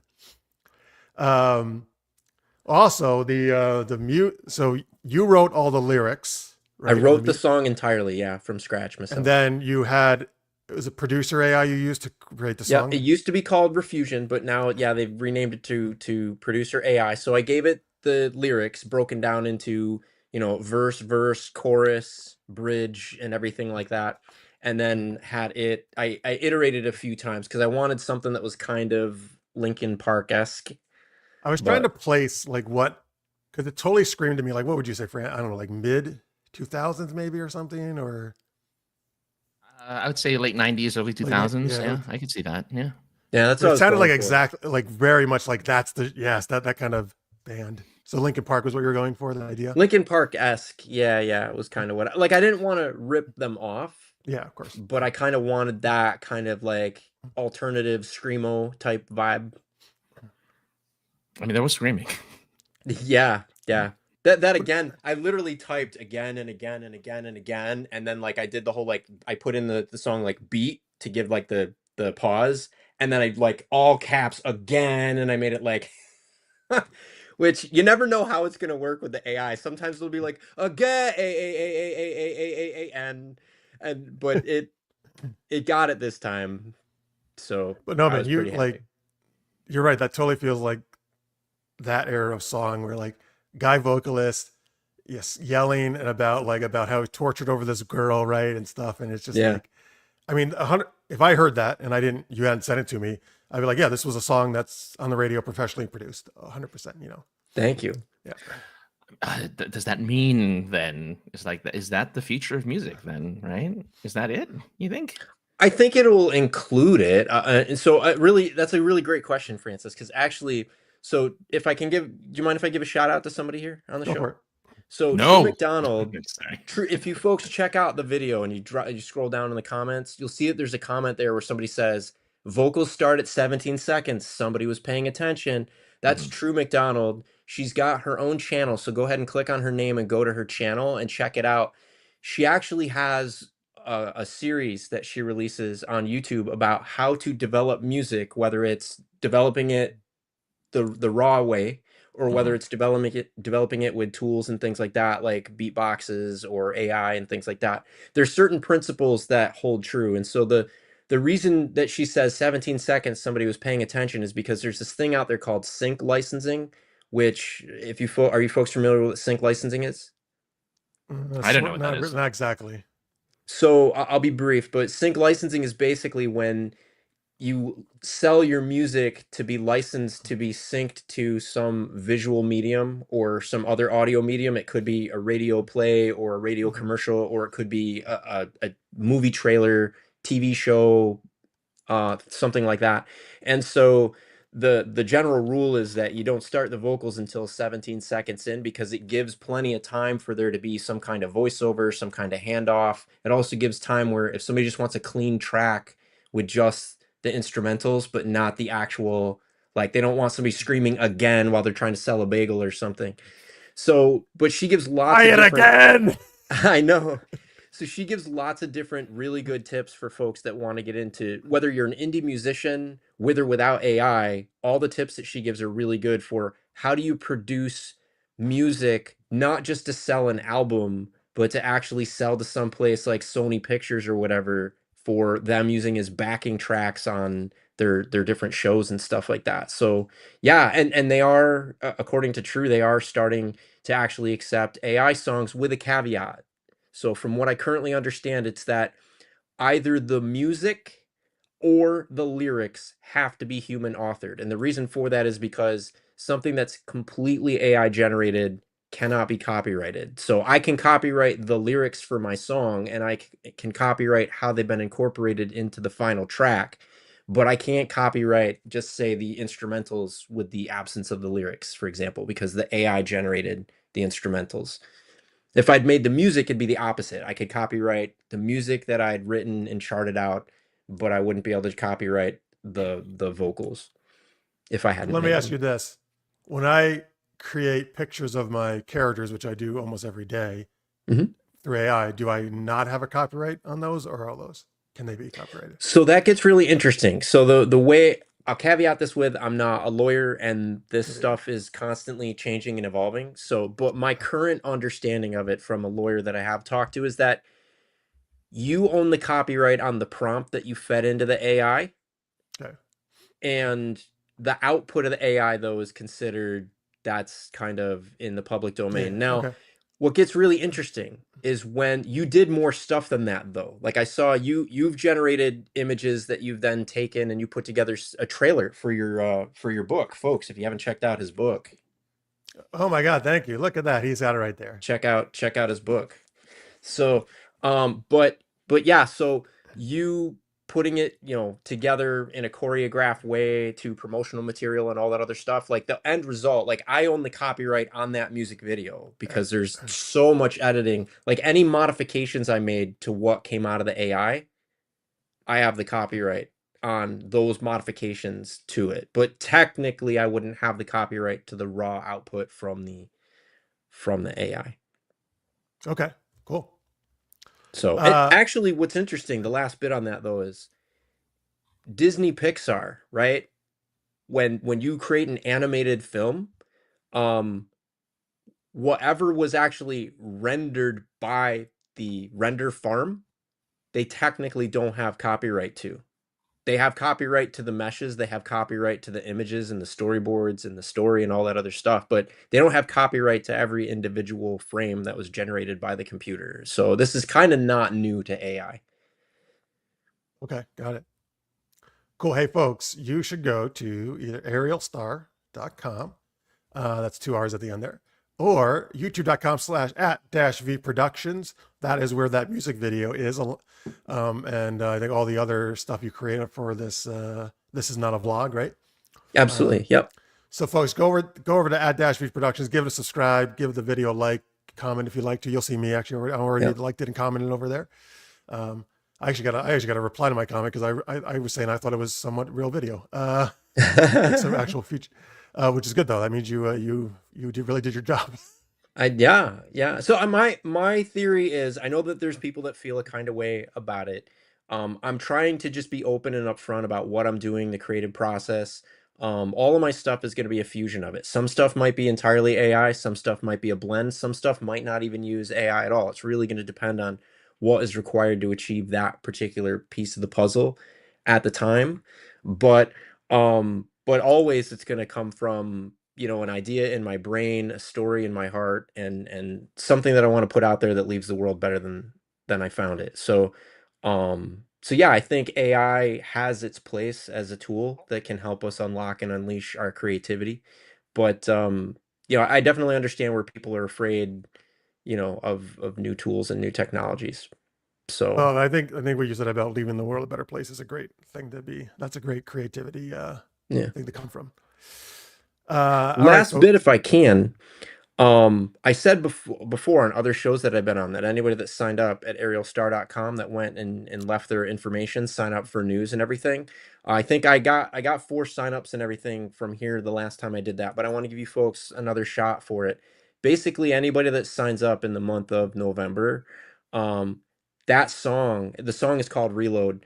A downloadable version of the music track I'm going to make available on the site. So anybody that's signed up before the end of this November, I'll send you an email on how you can log into the site and download a copy of that song for yourself if you want to listen to it on your phone or whatever. Oh, I want a copy of that song. So I mentioned I'd give out a free track. That is the free track.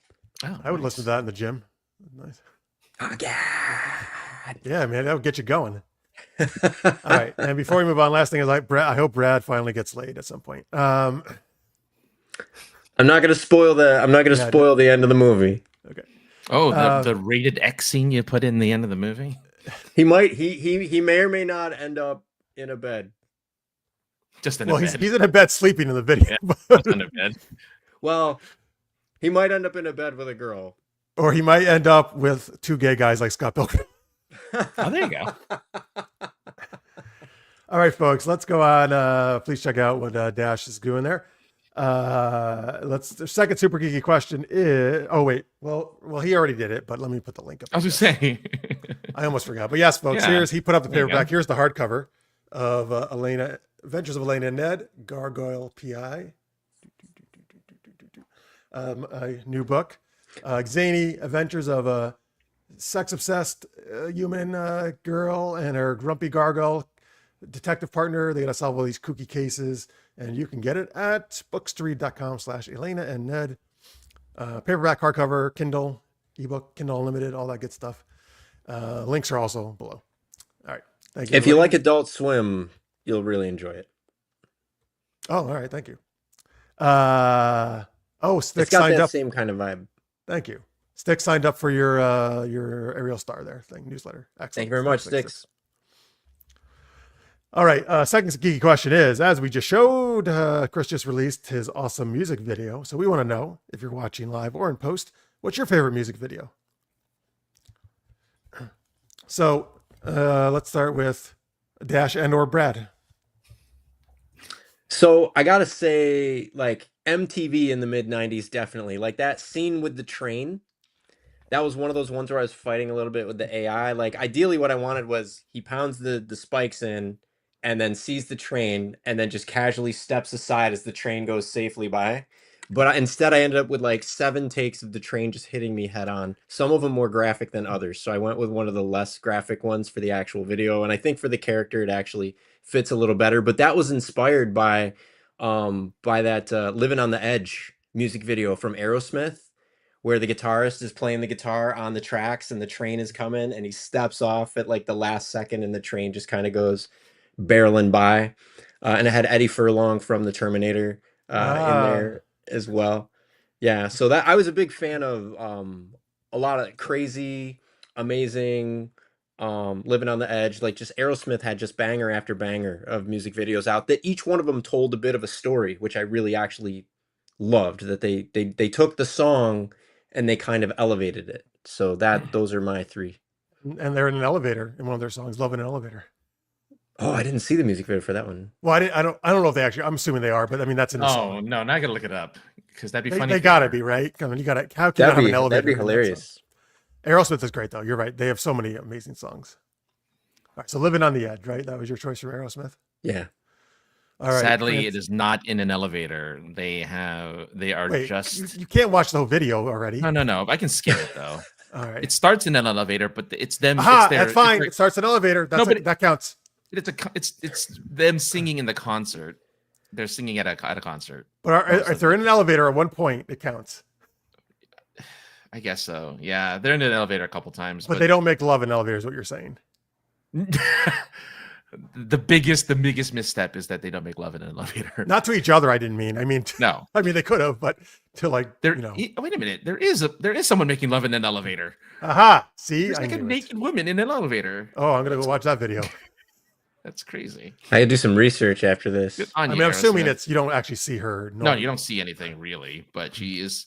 There's 2 girls in bikinis dancing in a department store, and then there's a couple. One of which the woman is naked, and they are rubbing up against each other in an elevator. I thought you were gonna say, and then there was like an old couple like looking in shock at it or something. But the band itself looks like they're just singing on stage. But like the actors are. Well, the band doesn't need to be in it. The band's always like because the people are making love in an elevator. That's what the song's about. So that's true. It doesn't say the band is making love in an elevator. You know who needs to be in that video? Brad Haley with those girls in the elevator. All right, so my choice is Michael Jackson is my all-time favorite music artist. Technically, this didn't start as a video, if my memory is correct. I think it was from the movie Captain EO.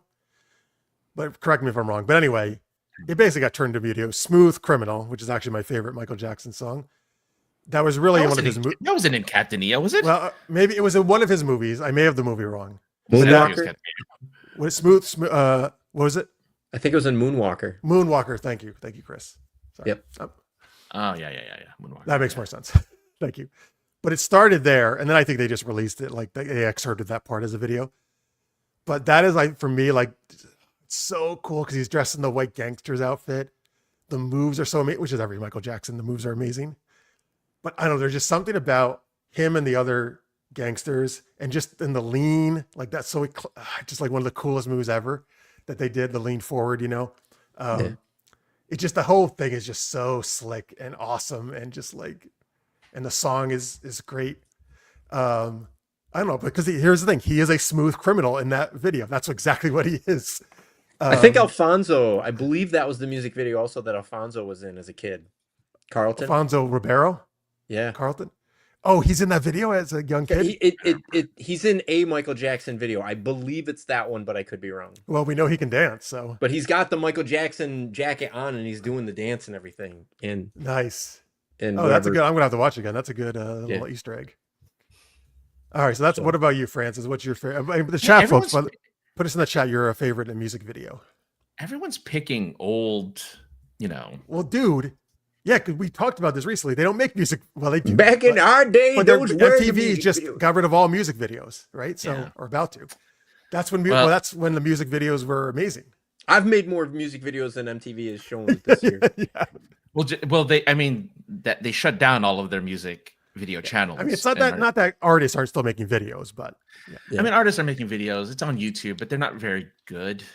well, this is why we chose older ones, right? Because that's when music video was a craft, right? It was this new thing. Yeah. MTV. In fact, that's how a lot of folks there's been a lot of folks I've talked to about that are bigger now that said that they got their start on music videos, and their advice to other people coming in used to be work on music videos because they're smaller stories and they're more compact, but if you do it right and you work with the right band, you get your chance to make your own little mini kind of movie, and you get to learn the whole craft, and then if you could do that, you just scale it up to something bigger. But you're right, Yeah, Jeff. go on. As someone who's done short films and web series, there's a skill in telling a 3-4 minute story. Yeah. And Because that's what people see. were innovating, like Michael Jackson's Thriller revolutionized the music industry, the music video. The Thriller music video. Oh. Chef, I mean, This there's was a few times where you could say full-on- something completely revolutionized, the whole field. And it got. All right, so are you going to pick a non-old one? Is that what you're telling us, Francis? Well, I'm going to try to, but I looked up the directors who started in music videos, and I'm like, oh yeah, Michael Bay apparently did music videos. Yep.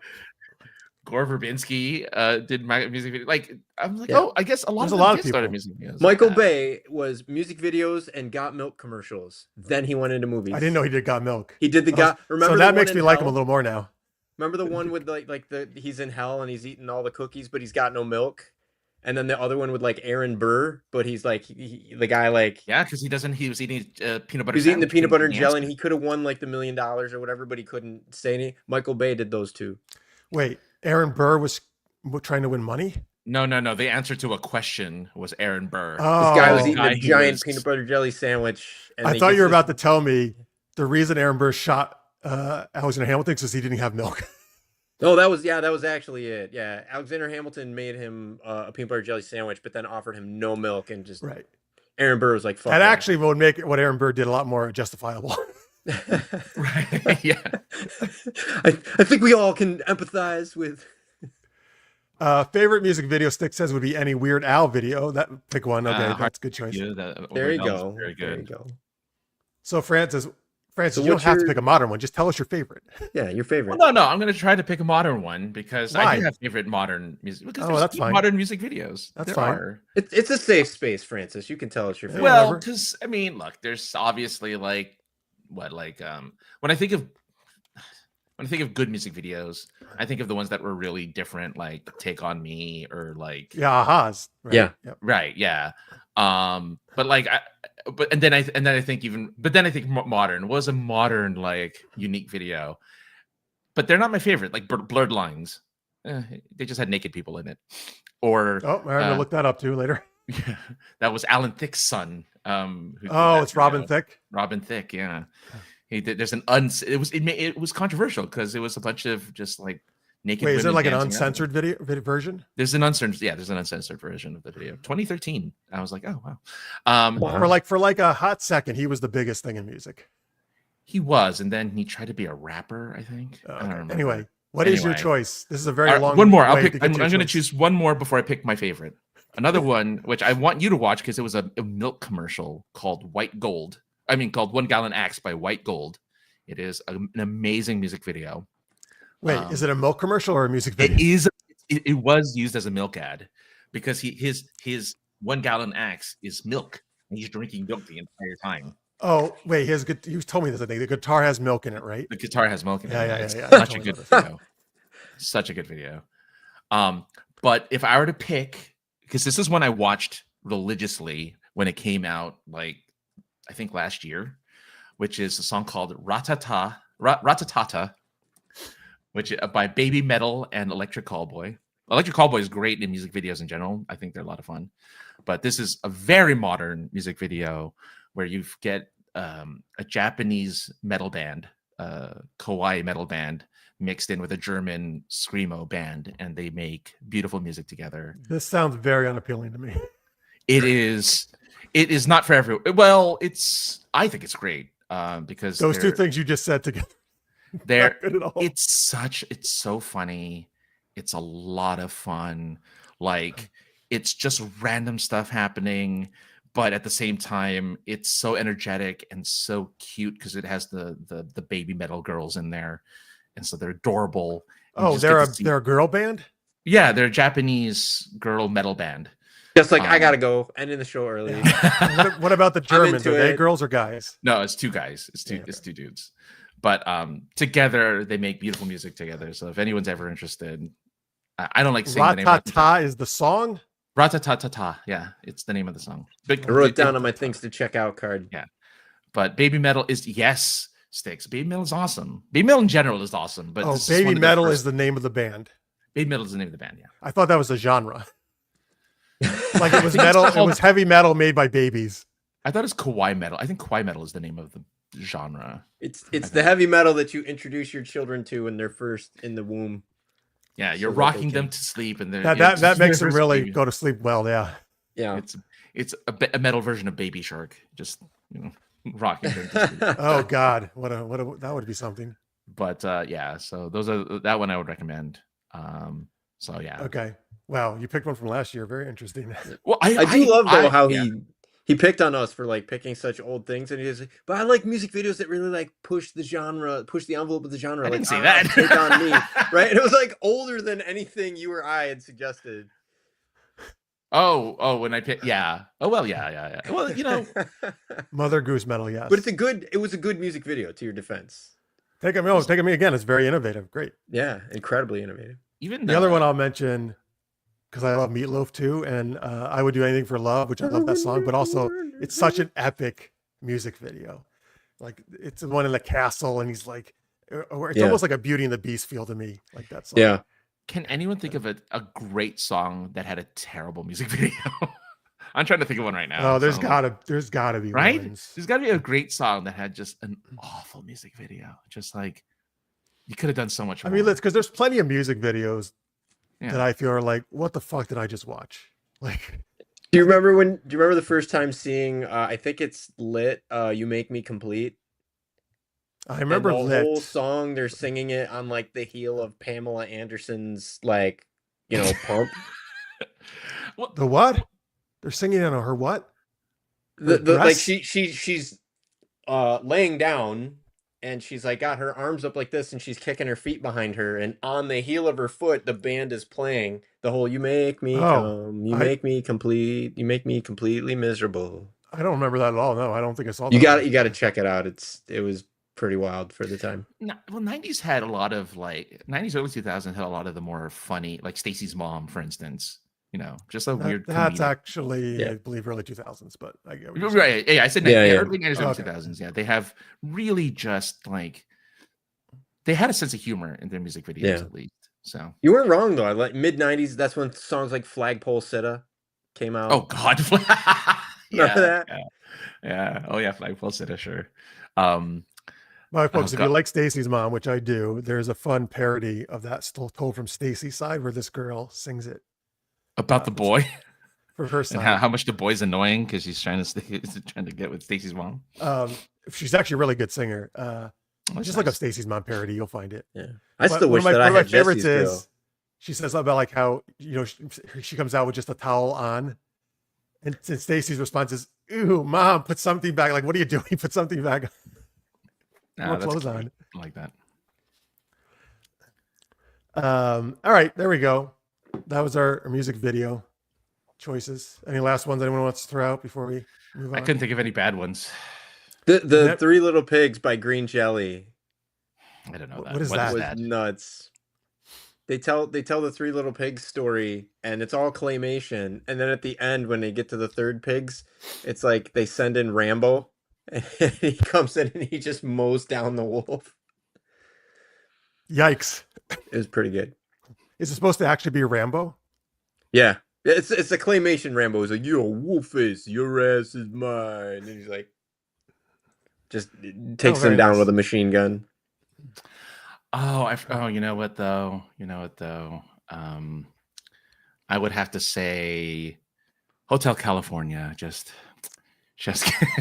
What a Eagles. lovely place. No, He's they bringing just that up- know. He's They just bringing that know. up because last week or 2 weeks, I think it was 2 weeks ago, I weeks said how ago, much I yeah. hate that song. Yeah. I don't know about the video. I don't remember the I don't video. know. It better be set in a hotel in California. That's all I gotta say.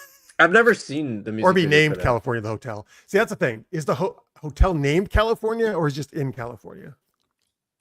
Well, I think California is intended to be a metaphor, and it's about how you go there and there's like a lot of stuff in California that, like, it's very expensive, it's very tough, it's very competitive out there, but it's also very alluring because there's so many opportunities and there's so much there. So I think the song was really about people come to California because they're drawn to it, and then while they're there, like, it's brutal to them and they want to leave, but you really, once you're there, it can be really difficult to leave. So I think it's Except more about you and the I both state left, of being in so- California. We proved we could do it. You'll be disappointed to hear that Hotel California, the official music video, is just them singing it live in 1977. Oh, very So exciting. so they do Well, not that- have Yeah. any like. That was like the easy way out when the bands just did them just playing on stage. Basically, that was the whole video. You know. Although 10,000 Maniacs or Kurt Cobain from Nirvana, when they did MTV Unplugged, those were actually cool. pretty. Those Those were were cool. cool. Yeah. I actually, I was actually last night at the gym, or 2 nights ago at the gym. I was listening to some unplugged performances. They're cool. Yeah, those are all. That's the MTV I want back. Is MTV Unplugged? Well, It's gone. For yeah, good, it's all gone. unfortunately. It's all gone. Maybe you can make your own channel someday of music videos. Dash. Yeah, mine will be unplugged and it'll just be me reading lyrics off a piece of paper. Again. All right. Before we get to our last game, let's thank our awesome supporters who are pledging $10 or more a month.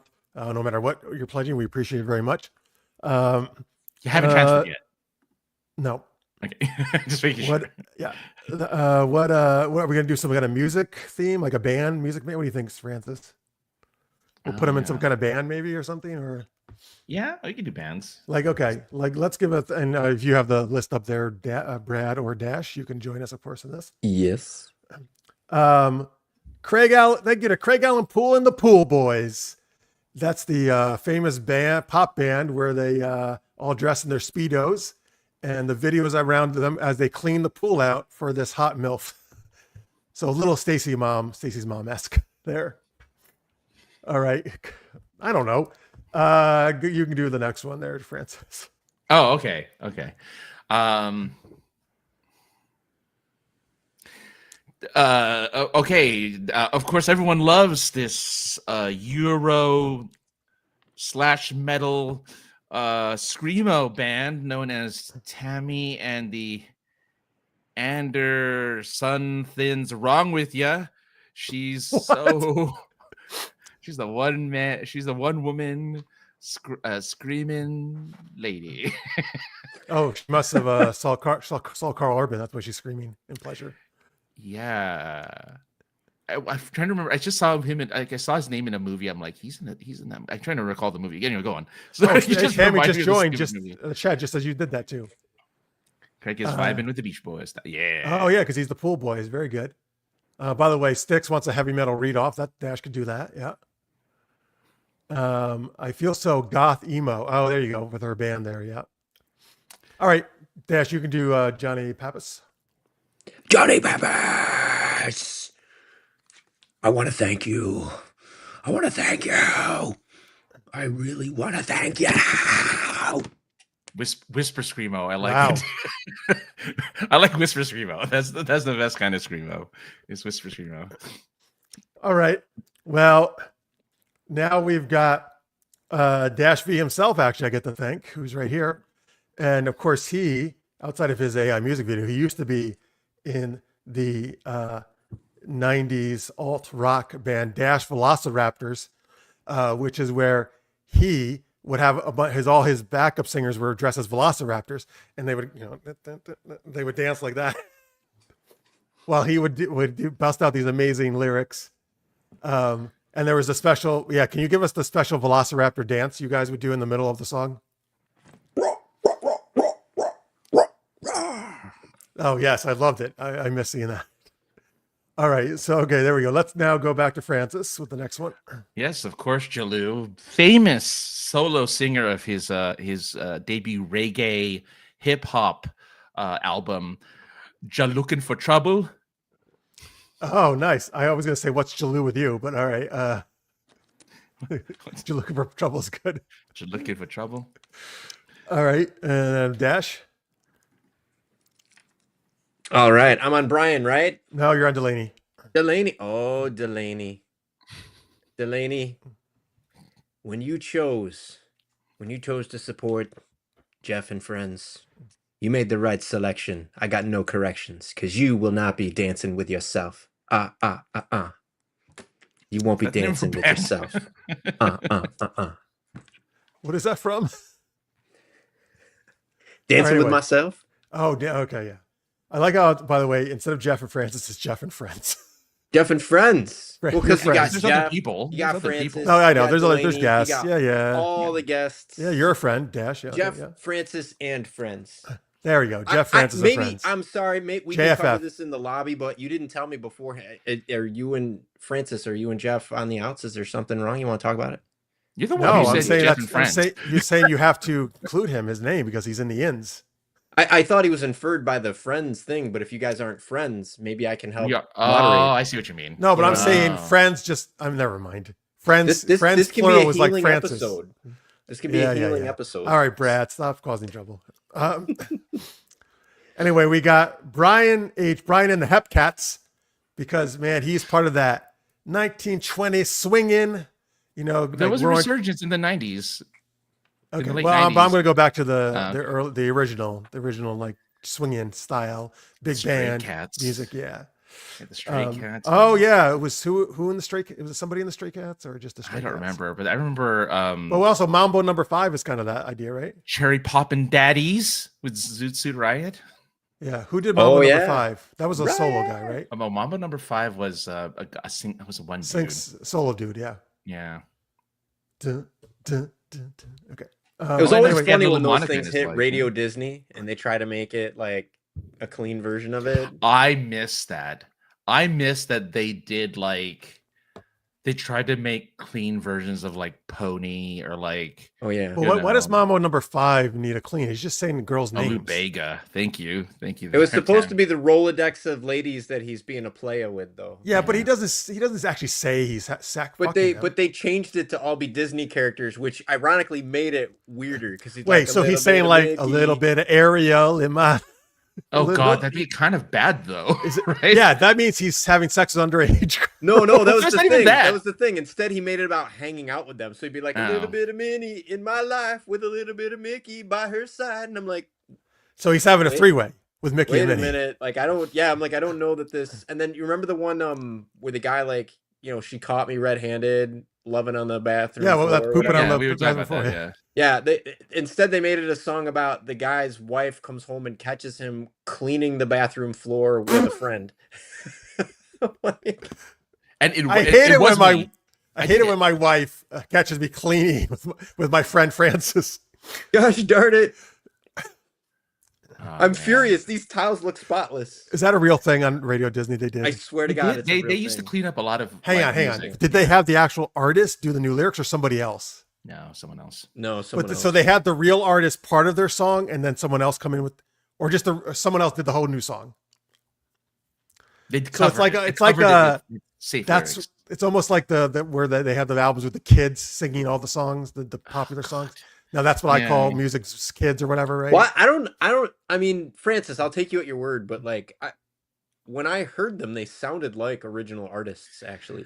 No, I So if remember they there were was covers, one. they were really good covers. I'd have to go look it up, but I just assumed it was the original artist.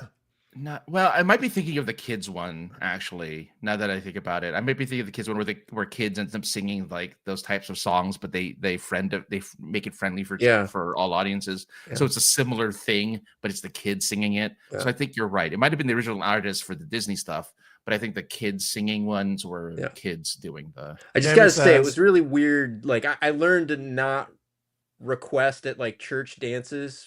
I learned to not request songs that I heard on Radio Disney. Oh, okay.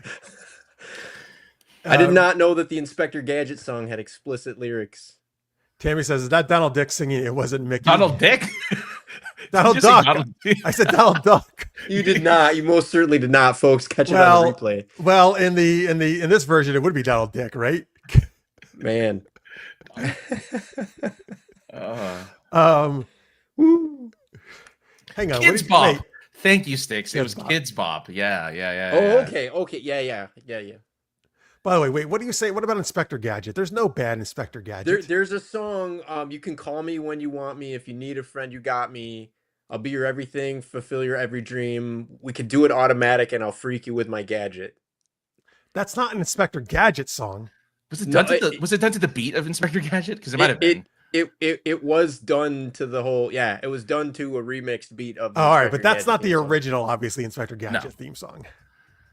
That's okay. That's interesting, though. No, this was like a boy band. Yeah. What I'm saying is that has nothing to do with the official Inspector Gadget song. Is what I'm saying.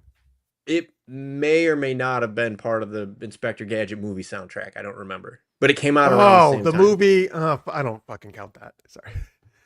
Sorry, Hey, I'm Matthew only thinking Broderick about. needed work. Okay, I'm only thinking about the cartoon. Sorry. Yeah. Matthew Broderick worked hard on that movie. Hello, Chaz. Hello, welcome. We're glad you're here. Yes, can you do Dr. Claw, Francis? Oh God, how does he sound like again? Dash, can you do it? Get you next time. Oh, that's it. Next time. Yeah. That's very okay. Very good. Very good. Oh yeah. Hello. Welcome Hey, everybody. Chaz, always good to see you. By the way, let's check in our poll here. Who do you want the Predator to go after in our live poll? Okay, very close. Jar Jar 33%, Meg and Godzilla 25%, and Smog 17%. Could go anybody. It could be anybody. All right, one more thing to do, folks. Our last game of the night, which Francis will tell us about. That's right. We're gonna go. Oh, hey, Jess. We're gonna go treasure hunting. That's right. With your recommendations, you're gonna. I feel like we did this recently too. We're gonna go hunting for treasures, for relics, for things that will provide us with. Well, we normally don't do this, but usually we used to give us creepy side effects and weird things would happen when we get it. Instead, we're gonna go on an adventure to find it. And so, use a couple of weird words, put them together, and that'll be the thing that we'll be looking for.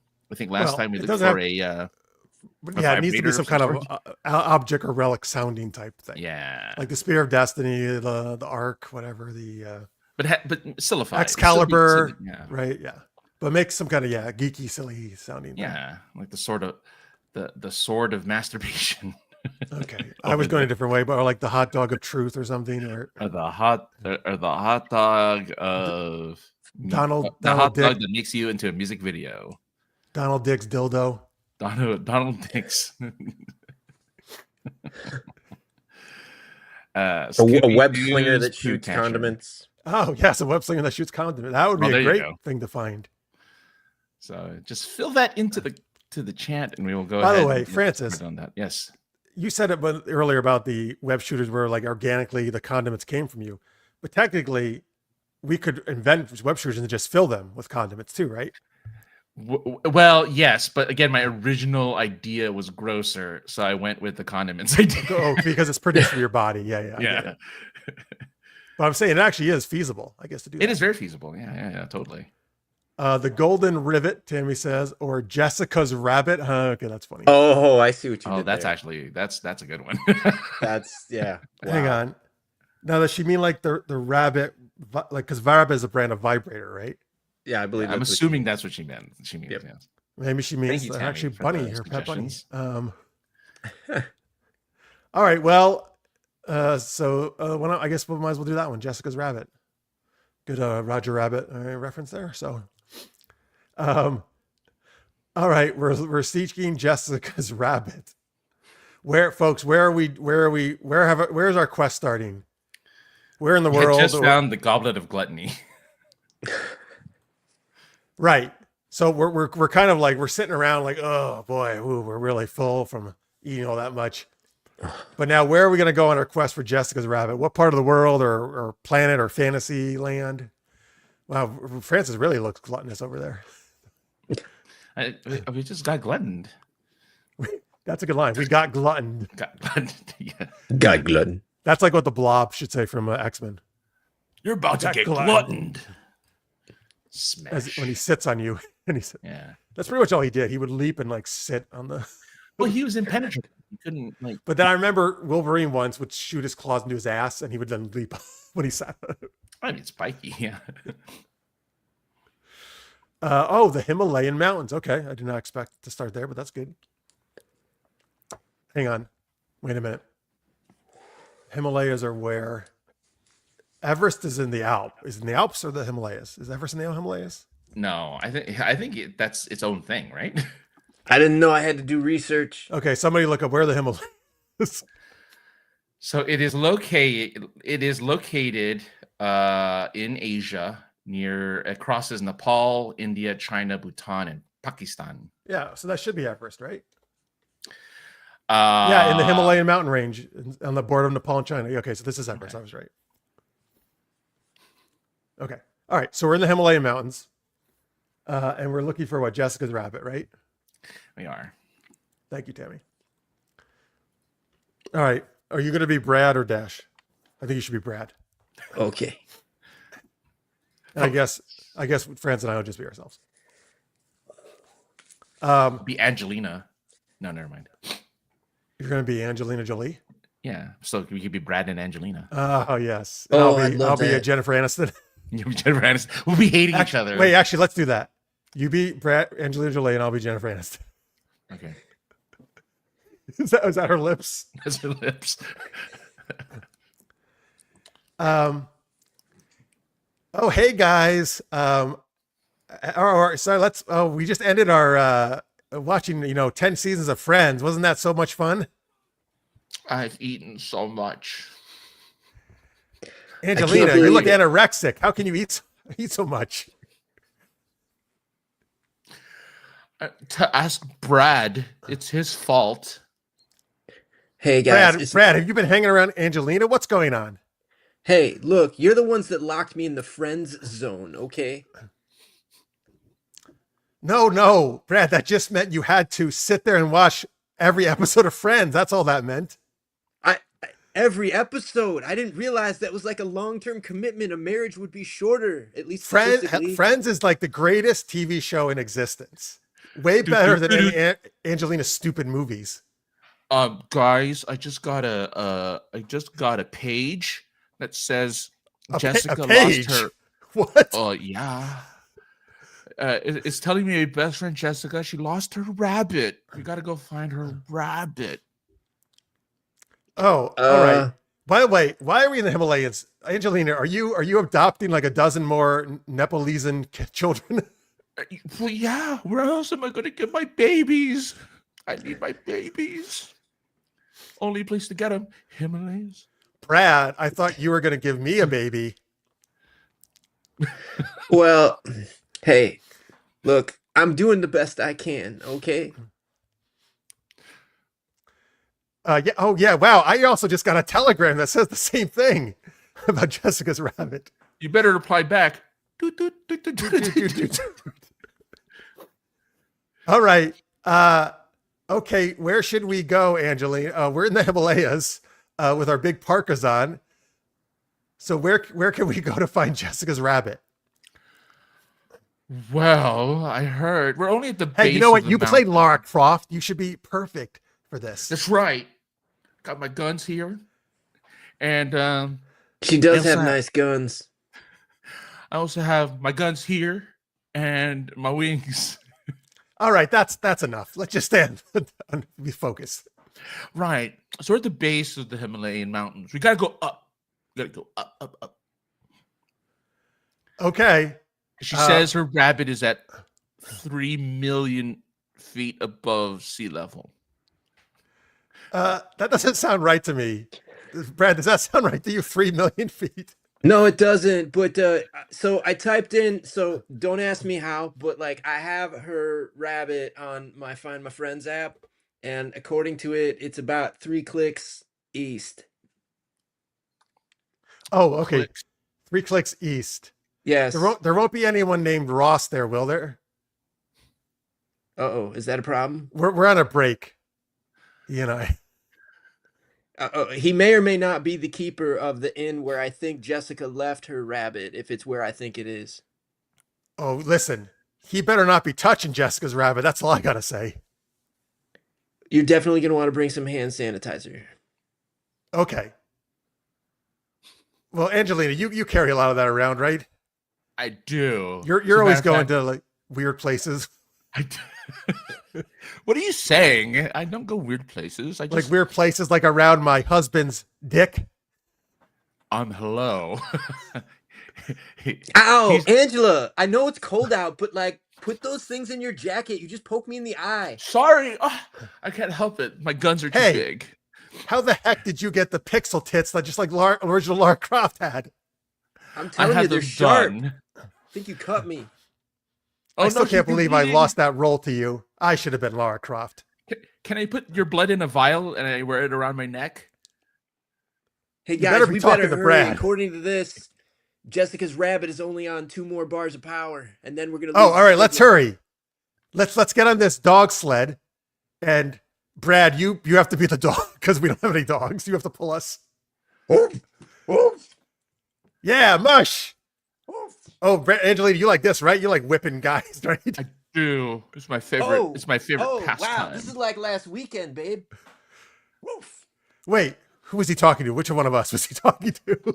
I think both of us. Gentleman never tells. All right, we arrived at the location.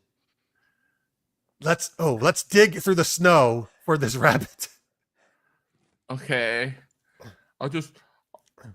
No, just use Angelina, you actually have to get down and use your hands. I was just gonna make my kids do it. I have Like so many like of the them. weekend, like last weekend, Angela. What is I going- remember now. Okay. I don't like There the you sound go. of this You at got all. it. You got it. You know what? If this keeps up, I'm gonna go fuck Matt LeBlanc. Okay. Oh, look! I think I found it. Oh, is it a good thing that it's vibrating in the mountain? Wait. Hey, wait a minute. That's what we've been searching for this whole time? Oh my God! It's causing an avalanche. Hey guys, run! Oh God, run! Ah! Why is her rabbit so powerful? Have you met her? Insatiable. She's got bigger guns than I do. Wait a minute. Oh, well, first off, luckily we escaped that avalanche. Whew, that was close. Oh yeah. Oh yeah. Oh yeah. Hang Thought I on, was are gonna you wreck my saying hair? Brad is not only sleeping with you, me, but he's also sleeping with Jessica Rabbit? Don't tell Roger. All right, well, there's only one solution. I think you, me, and Jessica just have to have an orgy with Brad. So, All roads lead to Brad. And I'll invite Courtney Cox. why is it only Friends people? Listen, because right at the moment, I can't remember anything else I've done except Friends. Okay. I mean, I'm with you know then. what? I'm actually shooting some show called The Network, the Anchor Woman. I don't know what the hell it is. It's on Apple TV. The morning show. The morning show. Sorry, that's once I've done that for 10 years, maybe I'll remember it like Friends. Hey Sure. guys, all I know is that this. I think this Renee Zellweger is on it or something like that with me. this cold air has really done a number on my skin. Does anybody have like a condiment dispenser built into their body? Oh, well, actually, Angelina has it in her lips, built into her lips. Angelina, you're good at using your mouth for guys. Oh no. All right. Well, anyway, I guess we've solved the problem, right? Well, we ran away from it because of an avalanche. So No. Brad had it. He put it in his pocket. Oh, Actually, good. put it down his pants. Yeah, that turned out to not be the best idea. I might need an extraction team. Well, then we'll have to, Well, Don't worry.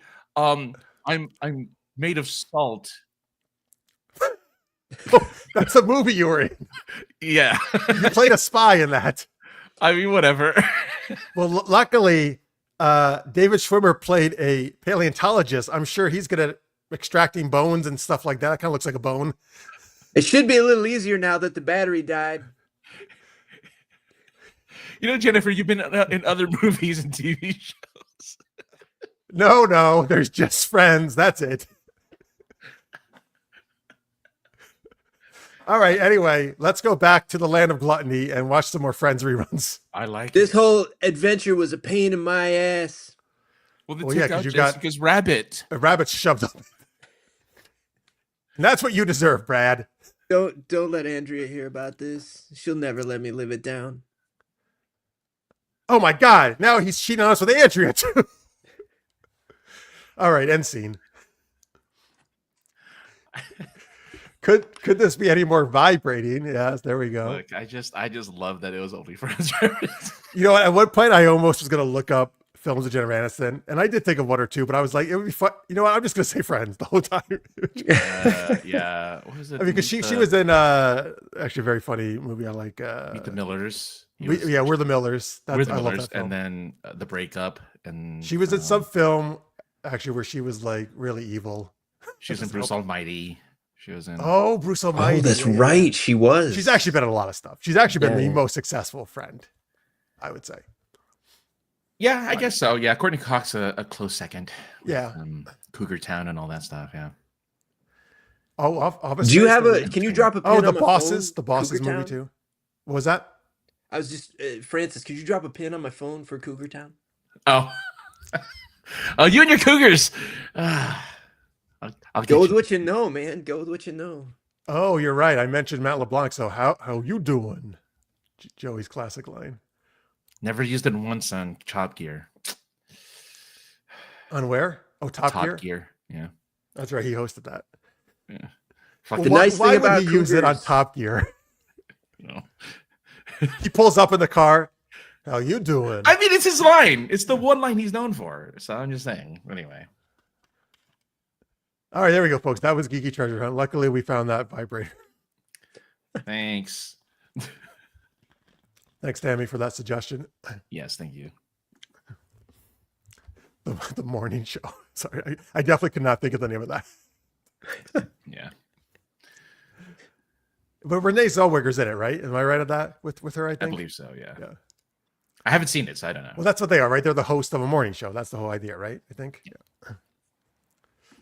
All right. Anyway, folks, that was our show for tonight.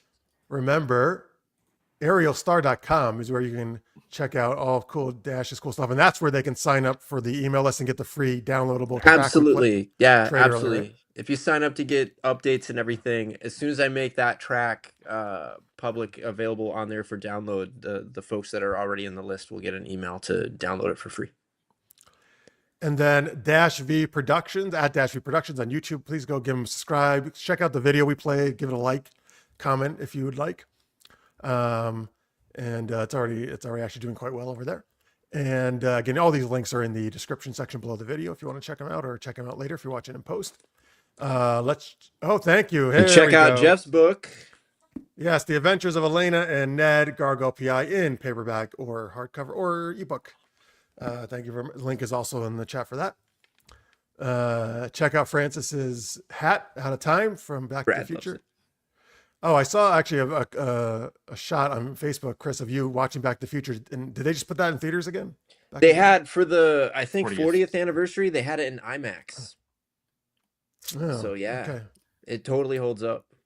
Oh yeah, hell yeah! One of Yeah. the best movies ever made. I just wish he sang Johnny Be Good. I just wish he sang it. That's all. Yeah.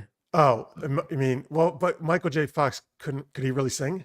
He could play because he Yeah. played. The Is that guitar actually him part. playing? Yeah, That's yeah. actually he played the He actually guitar. proved it. The at a only quote problem meeting. is that the voice sounds nothing like him. If they just That's my got somebody problem. who could have Yeah. subbed in for him, that would have been. Yeah. Yeah. Yeah, he played the It's song like on that Coldplay concert. It was amazing. With at like a few years ago with the full on Parkinson's, he was able to play. He played that song. Yeah. Wait, Coldplay brought him up to play that song. Yes. Oh, he was that's at the cool. Hollywood Bowl. They were at the Hollywood Bowl or something. It was He wild. played it with Parkinson's. Yeah, he did. Yeah. Wow, It's impressive. that is impressive. He's got a new book out, by the way. It's available on Audible, and it's also available in hardcover and paperback. It's called Future Boy, and my wife and I are listening to the Audible version of it together, and he gets all into the details of what it was like filming Back to the Future while doing Family Ties. It's pretty good, and he narrates it himself. Is it all about just those things, or just Back to the Future that time period? It's him. It's his own story about it, and the audiobook is narrated by him as well. Yeah, So it's him in his own words giving his experience of what it was like to go through that whole time to try to juggle both shows at the same time. Right. Okay. So, but it's not about his whole life. It's just about that time period. Just that period of Oh, I mean, he okay. kind of bops around a little bit. Like he'll jump into an anecdote about something with his dad when they were kids and how now is like he can't believe it's not butter, etc. Oh, I want to get this book then, because I actually don't like reading biographies usually. Because I'll be sorry, I just don't really care about those kids' childhoods, unless they were a child star. But I like Marth Macchio a couple years ago did a book just about his experience on making Karate Kid, and I thought that was great.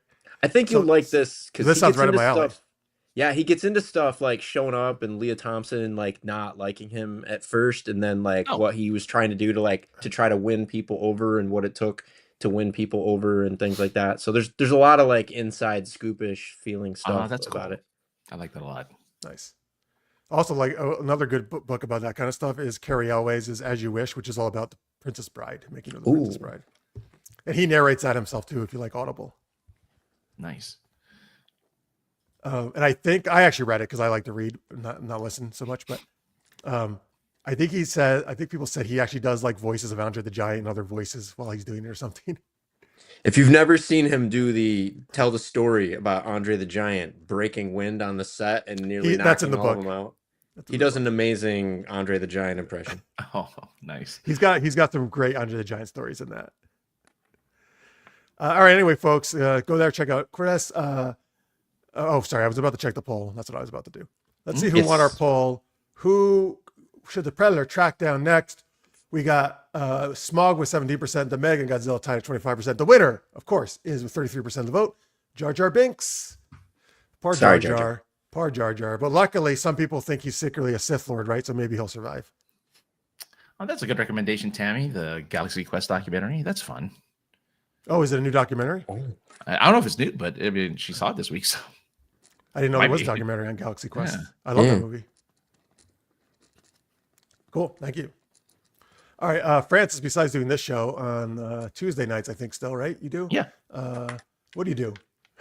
Oh, yeah. Points of Interest podcast with Josh Hawks. We talk about life and like just pretty much random stuff. It's just a fun little hangout where you get to hear us talk about the silliest things going on in the world and in our lives. So check it out every around 6:30 or 7 on Twitch, Pacific time. Okay.